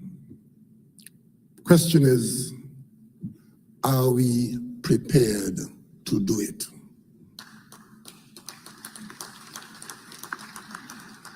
I'm here on this occasion for two reasons among going to Kaieteur. First reason I'm here is to see whether it is possible to revitalize the hope and the energy that was held out to us by the Jagdeo documents, and to also to provide total support for the initiative and the enthusiasm of President Irfaan Ali in trying to get us to do what we know we have to do. Ladies and gentlemen, I'm also here to remind you that there was something called the St. Anne's Initiative. And that was a meeting in St. Anne's in Trinidad, CARICOM meeting, very much like this in Trinidad, sponsored by, supported by CARICOM, sponsored by the government of Trinidad and Tobago, for one reason, and that reason was to refocus the people of the region to the valuable, or I should say invaluable role that the single market and economy should and have to play if we are to be successful in our initiatives. Today I want to say, unless we accept CARICOM as a proper single market and economy, a lot of these objectives will not be realized. We cannot, as a small economy, fighting against the winds that are buffeting us as they did so poignantly during COVID-19 worst days, to still be operating on the basis you versus me and mine versus yours. On the other hand, if the St. Anne's Initiative, which came into being because at the time when I joined the CARICOM heads of government, the unthinkable was happening. We had taken the single market and economy off the agenda list of CARICOM. At the initiative of Trinidad and Tobago, it was put back on the agenda. And that St. Anne's meeting was to drive us along the line to actually get something done. Agree to do it. That initiative is in place. It's on paper. It's among the leaders. We're meeting here today, not after, But during a pandemic, because only this morning I was monitoring the response from countries and looking at the data of the continued infection at high levels of people responding to the virus. Thank God, the hospitalization is not rising, but the infection levels are rising again. One of the things that I think we've all agreed on, and the experts have told us that, is that what we have experienced in COVID-19 is likely to happen again and to happen more frequently. And for those of us who in the worst days of COVID-19 heard our private sector saying to us as government that they could not place an order for a supply of food, and our Ministry of Health could not administer a vaccine even though we had the money to buy it because we could not buy a vaccine. We have been warned. We have been warned.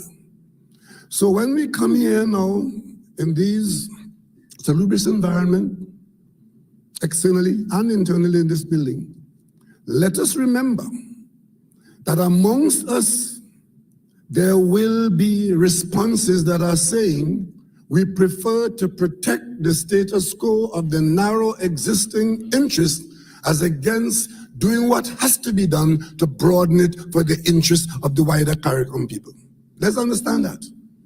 So I'm asked to speak, if we had time to speak on all these things, on investments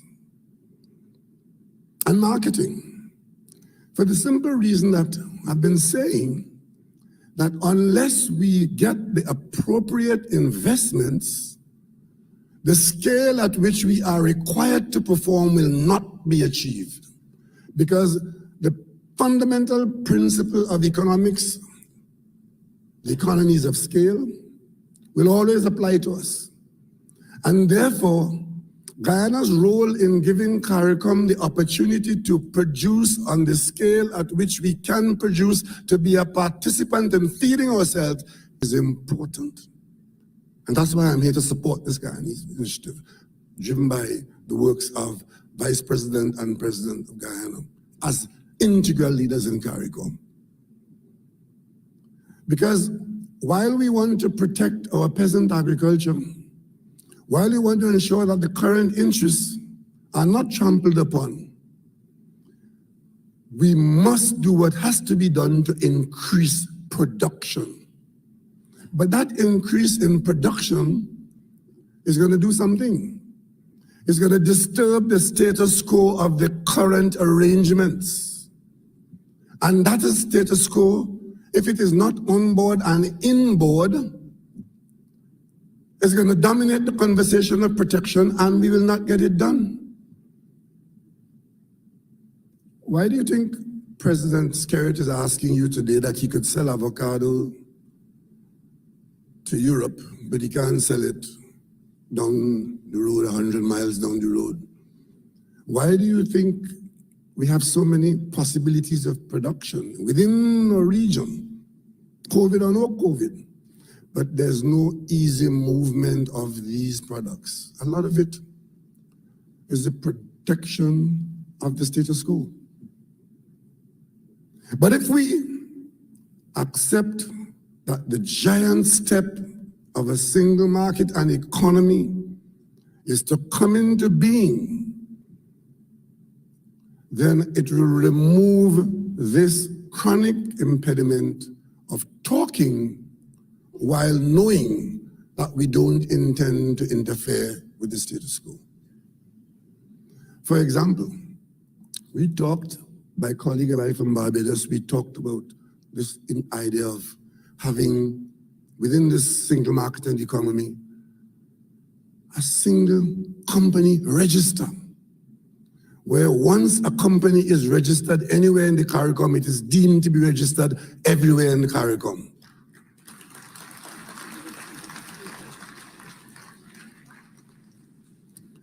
That is a simple, straightforward way of encouraging entrepreneurial recognition under law, but it will remove a lot of impediment. Simple as that is. And of course, if we are going to produce in significantly increased volumes, we immediately bring into play the question of transport. When we became independent as a federation, that fleeting existence that we had, the Canadian government gave us a gift. And that gift were 2 vessels, 2 ships, the Federal Maple and the Federal Palm. And they ran up and down the CARICOM, starting in Jamaica, down to Trinidad, back up.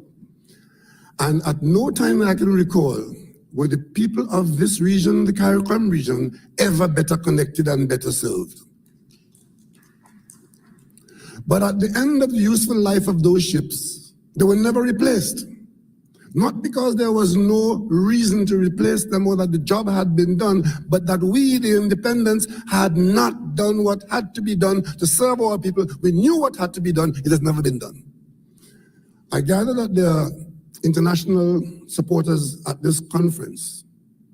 And I will say here today, if you really want to help CARICOM to do what we are saying that we could do here for the good reasons advanced, one of the best things that you could do is to help the team of governments of the region to fund and have operating within the CARICOM region vessels of that nature so as to bring our people together to travel by sea in an affordable way.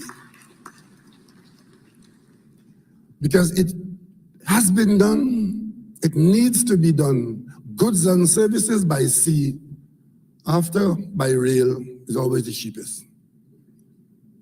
There's some specifics that we need to do. Specifics. Phytosanitary guards, we need, yes, to ensure that we don't spread disease unnecessarily among ourselves. But there are not to be barriers to the explosive increases that can come if we move out of the comfort zones that we exist now, but comfort zones for the few at the expense of the many. Ladies and gentlemen, there's so much that we can do, so much that we must do, because food security is not going to come at the time that you need it. The worst time to try to build a fire brigade is during the fire. We have to be cognizant of the conflagration of a fire that could engulf all of us and build it when there is good, fair weather. And that is what will serve us when there's an outbreak of fire. But for that to happen, there has to be a sustained business model. In my meeting with President Ali on Tuesday afternoon, we spoke at length about the need for the business model. What is the business model that we are going to use to bring about this expansion in food supply that will cause us to have a food supply that will survive fair winds and foul, and that will bring us the benefits of that increased production? Because increased production, without proper transportation, proper storage, and of course, agro-processing to ensure that the word glut doesn't become part of the vocabulary, requires a proper business model. And that is why today, representing Trinidad and Tobago, I could say that Trinidad and Tobago is in a position to develop a business model with the potential in Guyana and the potential in CARICOM to have us use energy, use expertise, use our universities to put us in a position to do what has to be done. Nobody is going to come to do it for us. As we said at the beginning of the pandemic, nobody is going to come to our assistance. We have to do it ourselves. And we saw it when Barbados couldn't buy half a dozen ventilators. We couldn't buy a vaccine. Those who had them kept them to themselves. Nobody is going to give us food when food is in short supply. So if we don't put arrangements in place to ensure that whatever the weather, there is food for our people, then who can we blame? We have to do it now, so that when the next time it happens, we will be in a better position, not a worse position. We have to argue effectively and convincingly at the WTO against the current arrangements that work against us. We might be small, but we are not insignificant. We must let our voices be heard. We must let our interests be served. We are aware of what we have to do. It is because we are aware of what we have to do why today, in the office of the Prime Minister of Trinidad and Tobago, you have an advisor, an agricultural advisor, who is a geneticist.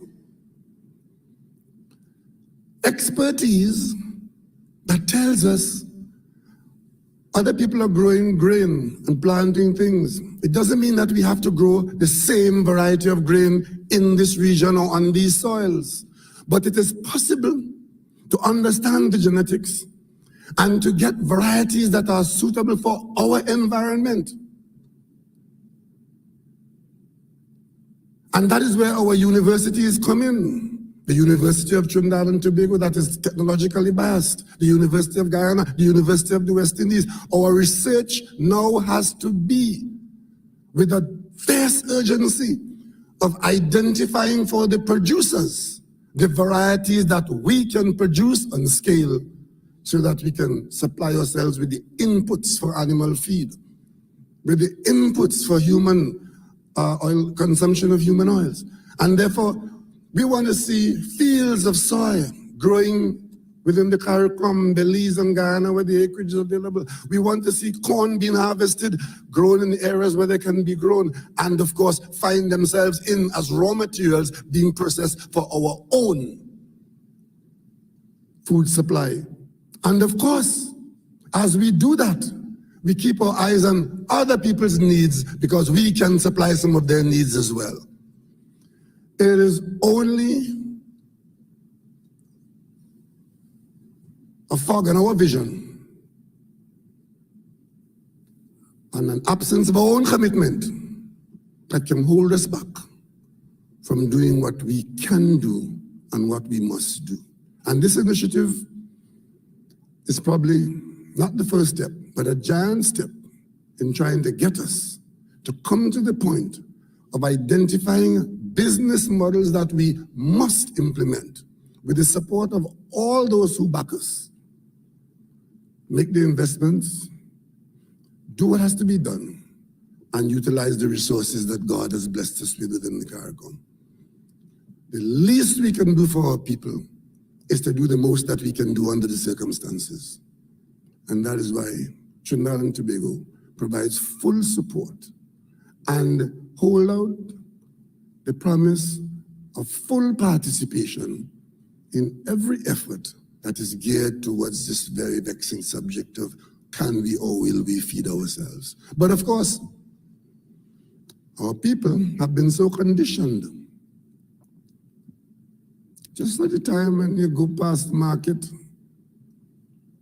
not enough breadfruit being consumed, not enough cassava being consumed, not enough dasheen and sweet potato fries being consumed, but they're harassing the government about not enough foreign exchange to buy imported white potato.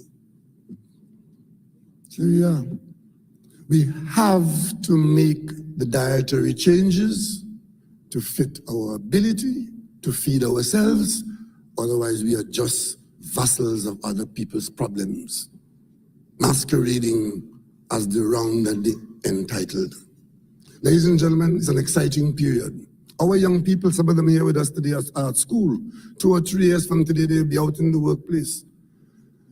They would be required to use the technology that they're being trained in now and the experiences that they're seeing now and the failures that we have had to ensure that their generation does not end up in the same situation, being at the mercy of those on the outside who will not come to our aid in a time of urgency. We have to change the model. We have to change it. But you know, the most aggressive conversations in CARICOM is about movement of people. Movement of people. Last 2 weeks ago, we took to our parliament a piece of legislation to complete this whole question of the handful of skills that we are allowed to move within the region. And what did we experience?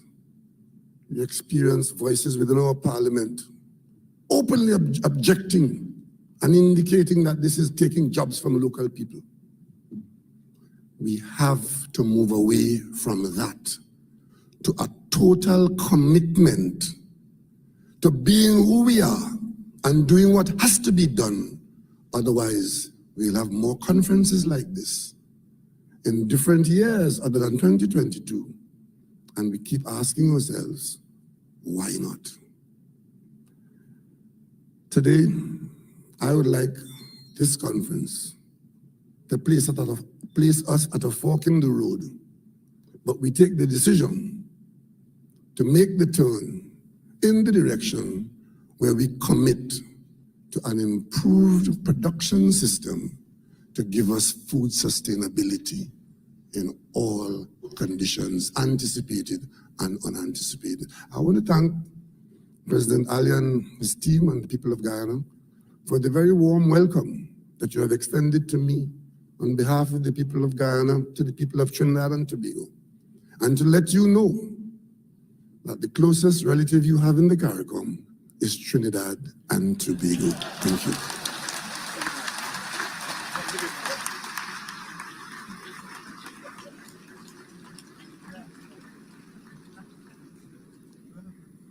Thank you, Prime Minister Rowley. Prime Minister himself is an avid gardener, growing cabbage and cauliflower at his official residence in St. Anne's. And our young people are growing cauliflower and broccoli and carrots, the Shade House Project, others in the Berbice and Linden regions, grapes and kiwis and strawberry. And our leaders today have been talking about the importance of youths, and day 3 will focus on youths and gender, the CARICOM Youth in Agriculture Dialogue. We hope our young people can participate as you talk about generating wealth, climate smart agriculture, innovations in agriculture, and how together we can work to surmount the challenges that we face as a region. We're coming down to the end of our program today. We are now going to listen to remarks on investments in aviation.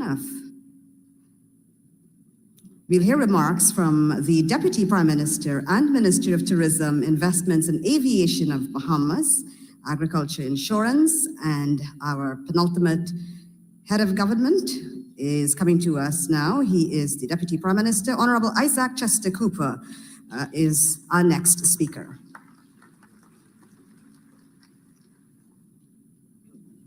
Good afternoon. Let me firstly acknowledge that, I'm sitting between you and lunch.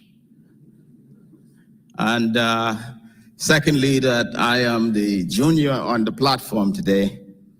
And I hope that the time that I will use will be a reflection of that acknowledgement relative to my colleagues today.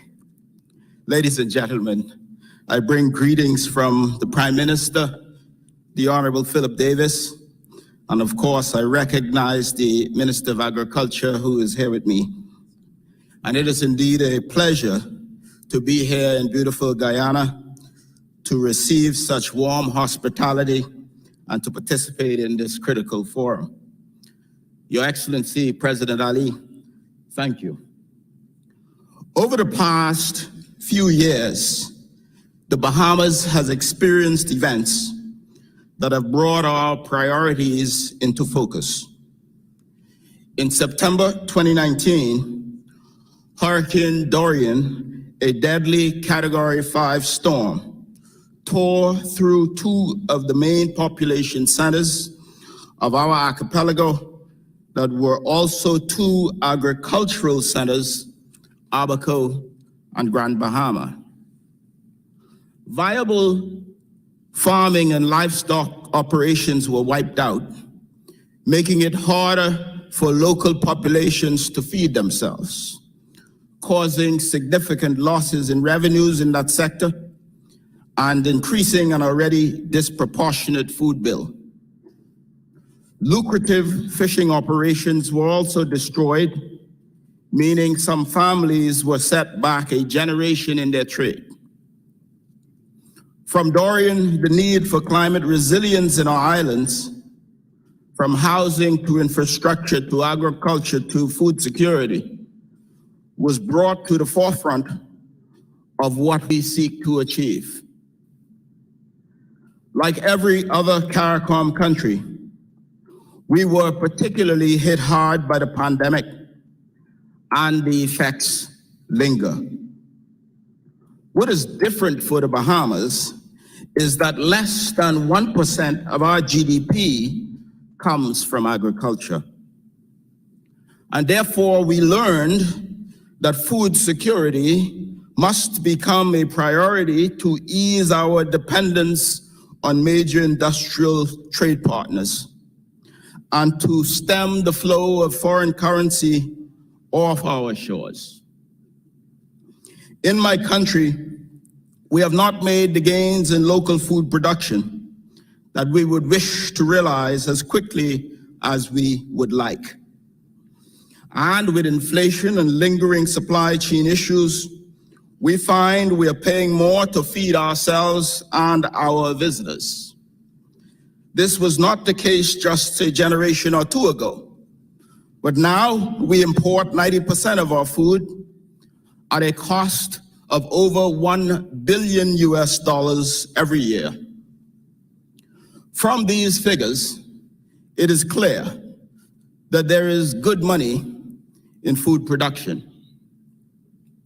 We buy $650 million of food from Florida, mainly as a result of our proximity, but I acknowledge there is a logistical challenge, and today I throw out a challenge to my colleagues at CARICOM that we must develop a strategic plan to target these logistical, transport, and connectivity issues. This will be good for trade, but it'll also be good for the connectivity of our Caribbean family.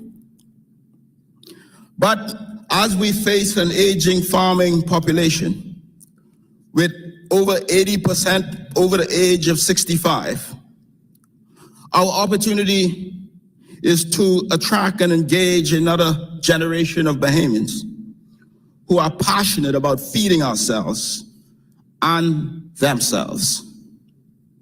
I listened, and these problems are seemingly not unique to the Bahamas, but we are open to learning how we can follow the path of our Caribbean sisters and brothers who are successful in attracting young business persons to the business of agriculture.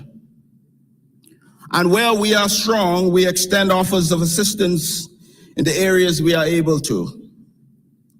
We are committed to avail ourselves of any new and innovative ideas that are being shared during this gathering this week. We seek to join our efforts with yours, and we have not a moment to lose. For example, we explored the concept of coconut farming just yesterday in our delegation. In the Bahamas, coconut grows in abundance year-round, but still we import significant amount of coconut products. I note that some of our colleagues, including Guyana, has had great success in supporting coconut farmers, and we seek to become viable players in the global and regional coconut farming industry. We have also taken note of the strides made in poultry in Guyana and in Jamaica and in other of our sister territories. And as I indicated, we are here to learn the latest in agricultural technology and to hear how the Bahamas can also advance. We recently had a change of government in our country. We were very carefully studying what occurred throughout the pandemic and the deficiencies that presented themselves. We are an administration open to new ideas, new technologies, new investors, new opportunities, and I tell you today that we are open for business. In the past 7 months, we've approved more than $2 billion in new investment projects, mainly in tourism, renewable energy, and fintech. We see some modest investment in agribusiness, but there is significant opportunity yet in this space. We are moving in the direction of forward-looking greenhouse technologies and climate-smart agriculture with the built-in advantage of being sustainable and carbon negative. Our Minister for Agriculture has confirmed that notwithstanding where we are now, we will achieve our 25 by 2025 with laser and aggressive focus on greens and poultry. We are establishing programs to educate our farmers on the latest technologies and making professionals with the appropriate expertise available to these farmers in order to fill any production gaps that exist. Food safety and food nutrition are most important imperatives, and we want to maintain the highest food standard criteria through our recently empowered Bahamas Agriculture and Food Safety Authority. We are encouraging partnerships with Bahamians and regional farmers in order to grow the agricultural sectors. And one such investment is a $300 million investment called Agri Haven in Grand Bahama Island. We have recently embarked on this innovative partnership with various stakeholders to install climate-smart food production facilities powered by clean energy on the island of Grand Bahama. This facility will empower Bahamian communities towards social, educational, and economic development. In partnership with such world-renowned research and industry partners, we are well on the way in achieving the vision of CARICOM's 25% by 2025, and this is our mandate. With support from our government, it is envisaged that projects like Agri Haven I just mentioned will become one of the leading wholesale food production facilities in the Caribbean, servicing local, regional, and export needs for highly nutritious, pesticide-free, fresh produce, whilst connecting existing farming networks to a digital platform that will connect them to a broader consumer market. Ladies and gentlemen, as we speak, we are streamlining and fine-tuning our investment regime and protocols. We currently offer an attractive array of concessions in agriculture and other spaces. We are refocusing, creating linkages with our robust tourism industry, harnessing our farm-to-table product. So yes, we are here to listen. We are eager to learn from your expertise and offer our own. And from where we stand, the future of the agriculture sector is certainly hopeful. And I am confident that in this endeavor, where there is the will to source and implement sustainable solution to food security, no one will be left behind. And so, on behalf of Prime Minister Philip Davis and the people of the Bahamas, I express our gratitude and our appreciation. And Mr. President, I wish you and the people of Guyana a happy independence. And I invite all here present to attend our celebrations for our 50th anniversary in the Bahamas next year. It'll be a great Caribbean family reunion, and it'll be good for Bahamas tourism. May God bless the Caribbean. Thank you very much.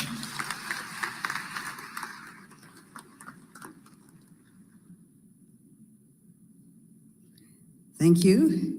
Deputy Prime Minister and Minister of Tourism, Investments and Aviation of Bahamas, Honourable Isaac Chester Cooper. Ladies and gentlemen, our final head of government of CARICOM will give remarks now on regional agricultural integration. Please welcome Premier of Montserrat, Honourable Joseph Farrell.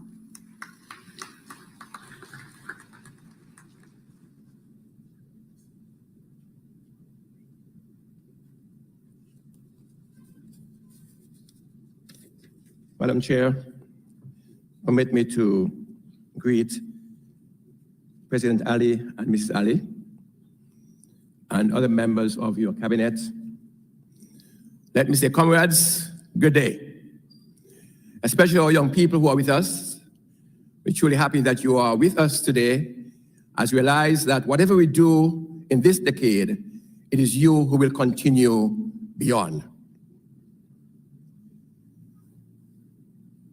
Prior to 70 years ago, the introduction of adult suffrage and the fall of the plutocracy system, investment in agriculture by external forces reduced significantly. Of course, as a region, we moved on. Some of us became independent and republics. And we invested in education, in manufacturing, in technology. But many of us failed to invest in the agricultural sector. Indeed, we have been taught as a nation, as a people, that anything that is foreign is good. And so we enjoy importing foods from other places outside the region. We spend our limited resources that we could use for healthcare systems and other social safety nets to import food, rather than developing our own sector. To be honest with you, when I heard the discussion began on reducing our food import bill 25% by 2025, I was skeptical. As a Caribbean man, I have heard it time and time again, and we have failed. But I am convinced, having seen the energy, the enthusiasm with which your president embarked on this mission, I am convinced that it can come to fruition.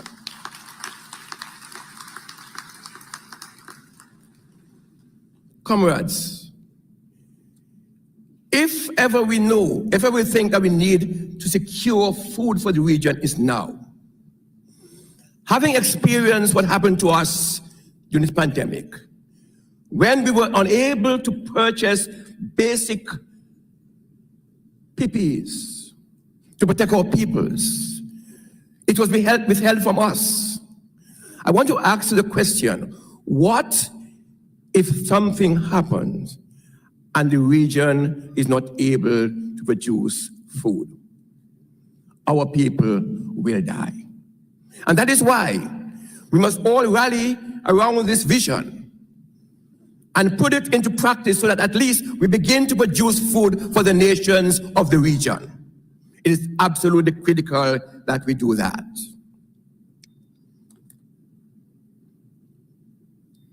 It's embarrassing that 75% of the poultry product I import in my country comes from outside of the region. It is absolutely embarrassing that 85% of the food we eat in Montserrat comes from outside of the region. Why? We spend our monies to extra-regional sources and businesses, and those monies we can use to develop our own sector and to advance the well-being of our peoples. The government of Montserrat is supportive in working with CARICOM to achieve Vision 25 by 2025. Based on this focus, the Ministry of Agriculture in Montserrat has identified a number of priority areas which, with support, we are able not only to produce, but also to export. Why should I be importing onions from North America when my colleagues in the region have lands enough to produce it? I understand that there are some limitations to what we can do, but the biggest factor, the biggest concern we have is not that food is not available in some of our neighbors, neighboring countries. It is getting the food to where it is needed most. And that brings me to the point of connectivity. For over 25 years, the region has been speaking to movement of food from one country to the other. And to this day, we have not succeeded. So then, we now need investment in shipping so that we can move those products from Guyana in the south to Jamaica in the north, from Dominica in the south to Montserrat and Antigua. This is what we need at this point in time. Let us put our money where our mouth is and invest in shipping. And if there is some investor here today or during this week, we call on you to invest in at least 2 ships, one going north, one going south, so that we can move our products from one in Asia, from one country to the next. That is what we need. But when we speak to food security, I also tag on food nutrition security. So it's food and nutrition security, because any food is not any food. The region has one of the highest numbers of NCDs. How can we tackle that? We must be able to produce our high-value crops, not necessarily market outside of the region, but for use within the region. And so we must begin also to protect the health of our peoples. After 25 years, Montserrat ventured again to producing white potatoes. And we have produced a very successful crop this year. Yes, we are a small population, but we can produce sufficient to export as well. We have produced onions, we produce cabbages, but there is no need for all of us to produce everything. We must begin to specialize. If Belize is producing oranges, I don't need to produce oranges. We need to specialize and seriously produce and get those produced out of our countries to the countries which need them most. And so, irrigation or water is in fact a problem for us in the region. How can we maximize the use of water by using technology to give the crop just enough water that they need, rather than wasting the water on the land? This is where the young people come into play. Use your initiative, use the technology, and help us to maximize the use of the resources that we have to grow our crops. Comrades, these are serious times. We must begin to feed ourselves. We cannot depend on outside source. So countries, my countrymen, my colleagues in the region, let's stop talking and put our monies where our mouth is. Let's begin to invest. I know we don't have sufficient to meet all the needs that we have in our countries. And that is why this week is so important for all of us. Those investors who are here, we trust and hope that you will see the need to invest in the agricultural sector. We have some ideas that we want to share with you later. And even though we are small, and even though we know that you are in this for profit, there are some ventures which has with it a humanitarian side. You may not get the kind of return you want on your investment, but from a humanitarian standpoint, you need to invest in small island states. We are in this together. And I believe that we will make it. And as I said before, I am now convinced that even for once, CARICOM is going to come out with something good. Ladies and gentlemen, I thank you.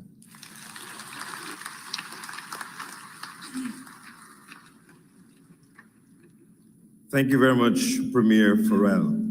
We've come to the end of the formal presentations, and it's my pleasure now to invite the Chairman of the Special Ministerial Task Force on Food Production and Food Security in CARICOM, Guyana's Minister of Agriculture, the Honourable Zulfikar Mustafa. Thank you very much, Mr. Chair. President of the Cooperative Republic of Guyana, Dr. Mohamed Irfaan Ali, heads of delegation, other heads of government, cabinet colleague, distinguished invitees, ladies and gentlemen. Today is a very historic day for us, and it's my privilege to make these brief remarks as we are about to conclude the opening ceremony for this historic Agri Investment Forum and Expo. We must all share a collective sense of pride and joy over its manifestation following months of hard work.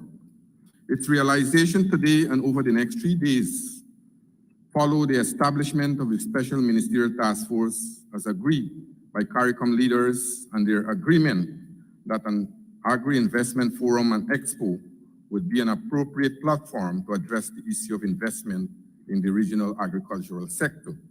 Integral to the process was President Ali's detailed action plan, as presented at the 33rd Intersessional Conference of the Heads of Government of the Caribbean Community for commercializing the agri-food sector, and at the same time attaining the vision of reducing the food import bill by 25% by 2025. I believe I speak for all of you when I say that from the various addresses today, the positive tone for the forum have been set and the interest and optimism further heightened. To the heads of government and delegation, in spite of your present schedule, you found time to participate in this inaugural forum, and your presence here today is testimony to your unwavering commitment to help realize that vision and its redounding positive impact for all its people.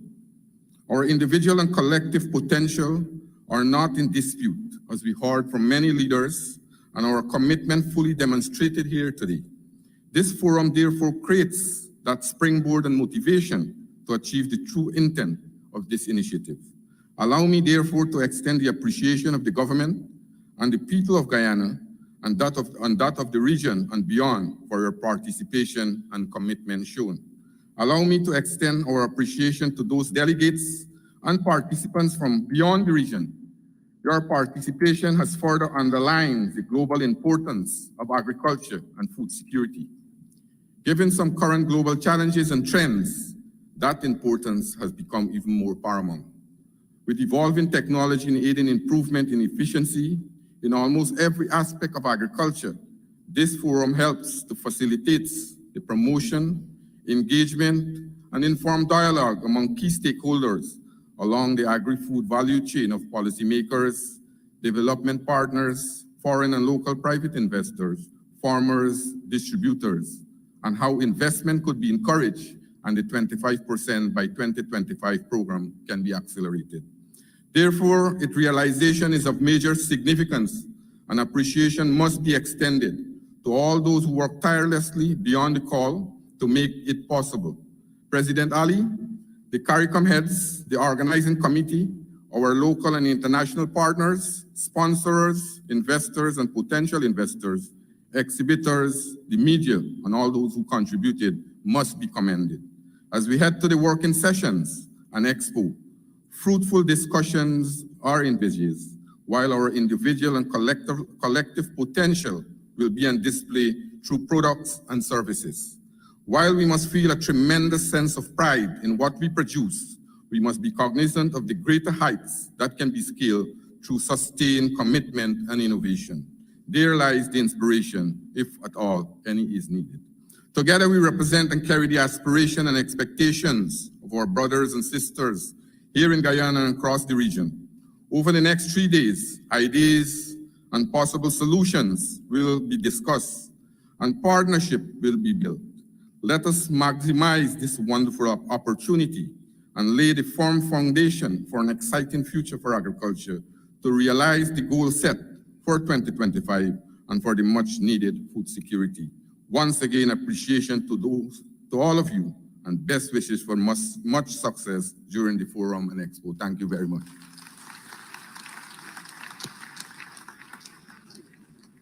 Thank you very much, Minister Mustafa. We've come to the end of the formal program. I'd like to ask you to bear with me while I deliver some critical announcements.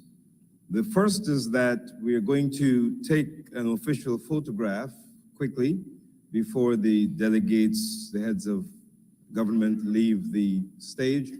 And so we're asking the official photographers to come and do that quickly. Then I'd like to ask all of our invitees to remain seated to allow the heads and the delegations to leave first. A note to delegations, the buses to take you to the Arthur Chung Convention Center will line up outside. The buses will operate on a first-come, first-served basis. For this particular movement, there is no designated bus. Just get into the first bus so we can move everyone quickly to the Arthur Chung Conference Center. When we get to the Arthur Chung Conference Center, there's been a slight change in the program because of the time. We will move directly to lunch. So all delegates were asked to go directly to the lunch area.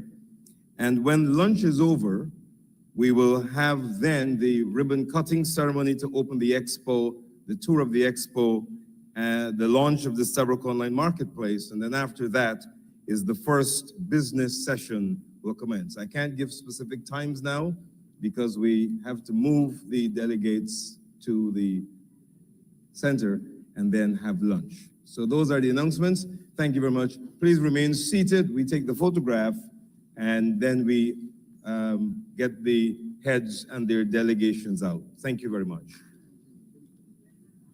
Yeah, no need to clap. It's okay.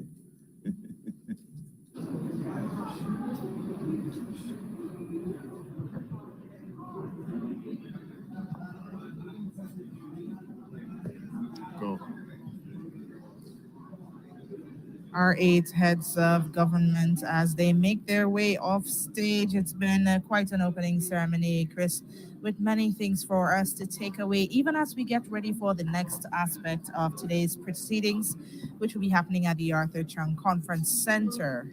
A number of very powerful presentations during this morning's opening session, and with most of, all of the leaders here expressing their confidence and support in the president's initiative, his vision of 25 by 2025.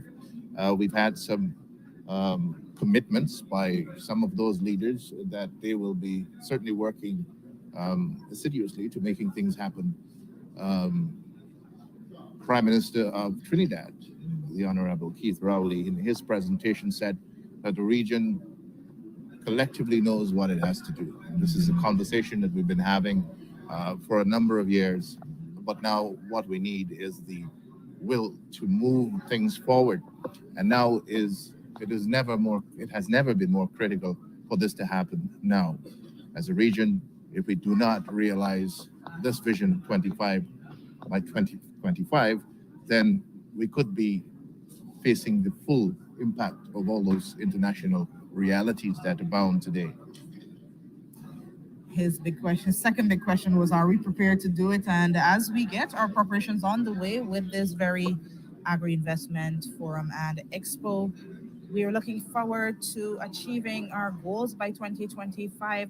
Some questions that persons may always ask themselves as they pay attention to different aspects of our country and the agriculture sector. Why are we importing certain things that can be grown or produced right here? Those questions were raised by the Prime Minister of Barbados, Honourable Mia Mottley, and she's saying we can do it all. We do have the potential to do it all right here in the region and to become stronger together as we look at eradicating those challenges, forming solutions for those challenges. We just saw the departure of His Excellency, our President, Dr. Mohamed Irfaan Ali, alongside the First Lady, Mrs. Arya Ali. Now we're seeing the Honourable Mia Motley make her departure as well, followed by basically the other heads of states, the other heads of government that were on stage here at the opening ceremony for the Agri and making Investment presentations. Expo.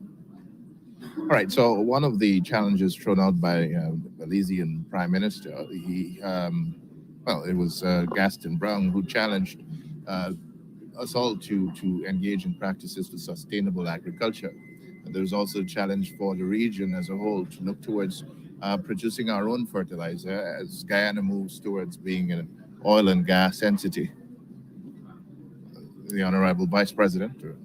And a number of heads of government would have made mention of the JAGDIO initiative, which came in for a great commendation. There were even suggestions to relook at it to make those little tweaks and adjustments we need in this current era. It is the JAGDIO initiative that has been tweaked and been represented, and it is guiding the discussion and the conversation going forward. And again, a lot of the things contained, the initiatives contained in that document will be considered during the next few days, the conversations that we'll be having at the convention center. The traffic will get a bit on a peak or busy on the intersections of Mandela Avenue and Homestretch Avenue as persons look to head out to the Artichon Conference Center. We've got a number of members of the diplomatic corps, members of the business community, business representatives and entities from our overseas participants of the Expo. And as they make their way there, Chris and I will be handing over to Lyndon Davidson and team, who will continue to await the arrivals there, as well as take you through the ribbon cutting and tour of the exhibition. NCN will also be providing live coverage of the various proceedings there, the roundtable discussion, updates on the discussions, and information from the participants, the booths. Hundreds of participants are there waiting to share information on how we can achieve this goal of reducing our import bill by 25% by 2025. It's certainly been a pleasure being here with you, walking us through this historic event. And we certainly look forward to keeping you abreast of the events and conversations as they occur over the next 2 days. And don't forget, the Expo gets on the way shortly and will continue tomorrow as well as Saturday. We'll be providing you with those updates as well. For now, it's a lot of meeting and greeting. Persons are still getting used to seeing their colleagues, friends, partners without masks. They're still getting used to seeing them without masks and mixing and mingling in such a free environment where there isn't so much of a big worry about the big C, COVID-19. All right, so we'll hand you over to David. Lyndon Davidson and our broadcast team at the Artichon Conference Center as we continue to provide you with coverage of the inaugural, the historic Agri Investment Forum and Expo under the theme Investing in Vision 25 by 2025. Lyndon, it's over to you. Right, so continuing with our coverage of the opening of the Expo here at the Arthur Chung Conference Center. I want to thank Nadia and Chris for their updates there at the NCC earlier, and with lots that was said just this morning.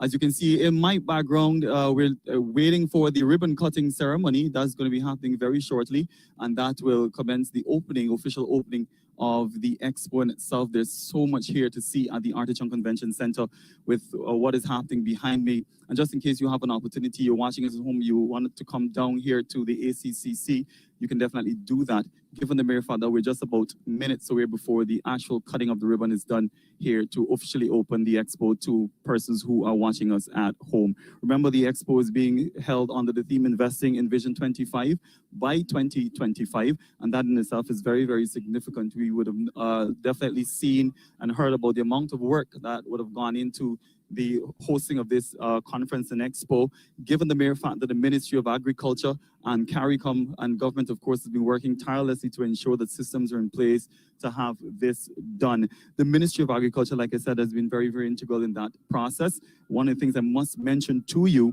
is the fact that this entire conference and expo is important given the mere fact that as a region, our food import bill is very, very high or significant.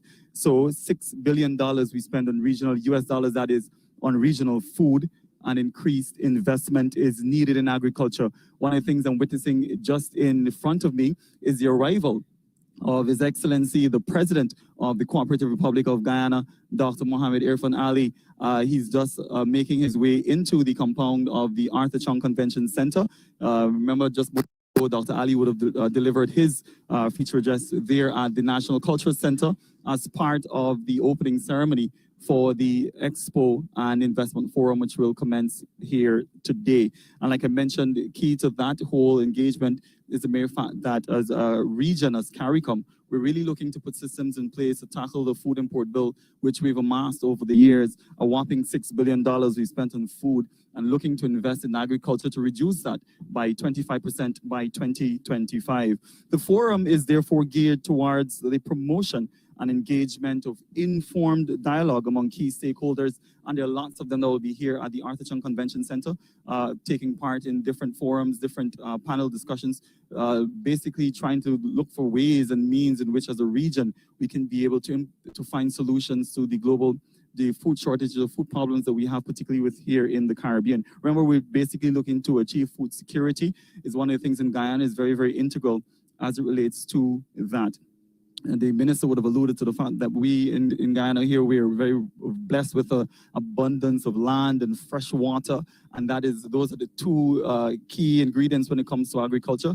And I'm sure companies and businesses that will gather here will be looking for areas that they can invest to ensure that we are food secure. Remember, it's a 3-day event. It commences today. It runs until the 21st. So you have time to come down here to the Arthur Chung Convention Center to be a part of that. What you can expect here at the Arthur Chung Convention Center is the fact that we have over 100 exhibitors that will be displaying their products and their services right here at the Arthur Chung Convention Center. We've got a number of them from the Caribbean. We've got a number of them from the US as well. Notably, I must mention we've got companies from Jamaica, we've got companies from Trinidad and Tobago, we've got companies from Barbados, we've got companies from Suriname, we've got companies as far away as Ghana as well that will be represented here at the Expo. We've got some 62 local agro processors that are going to be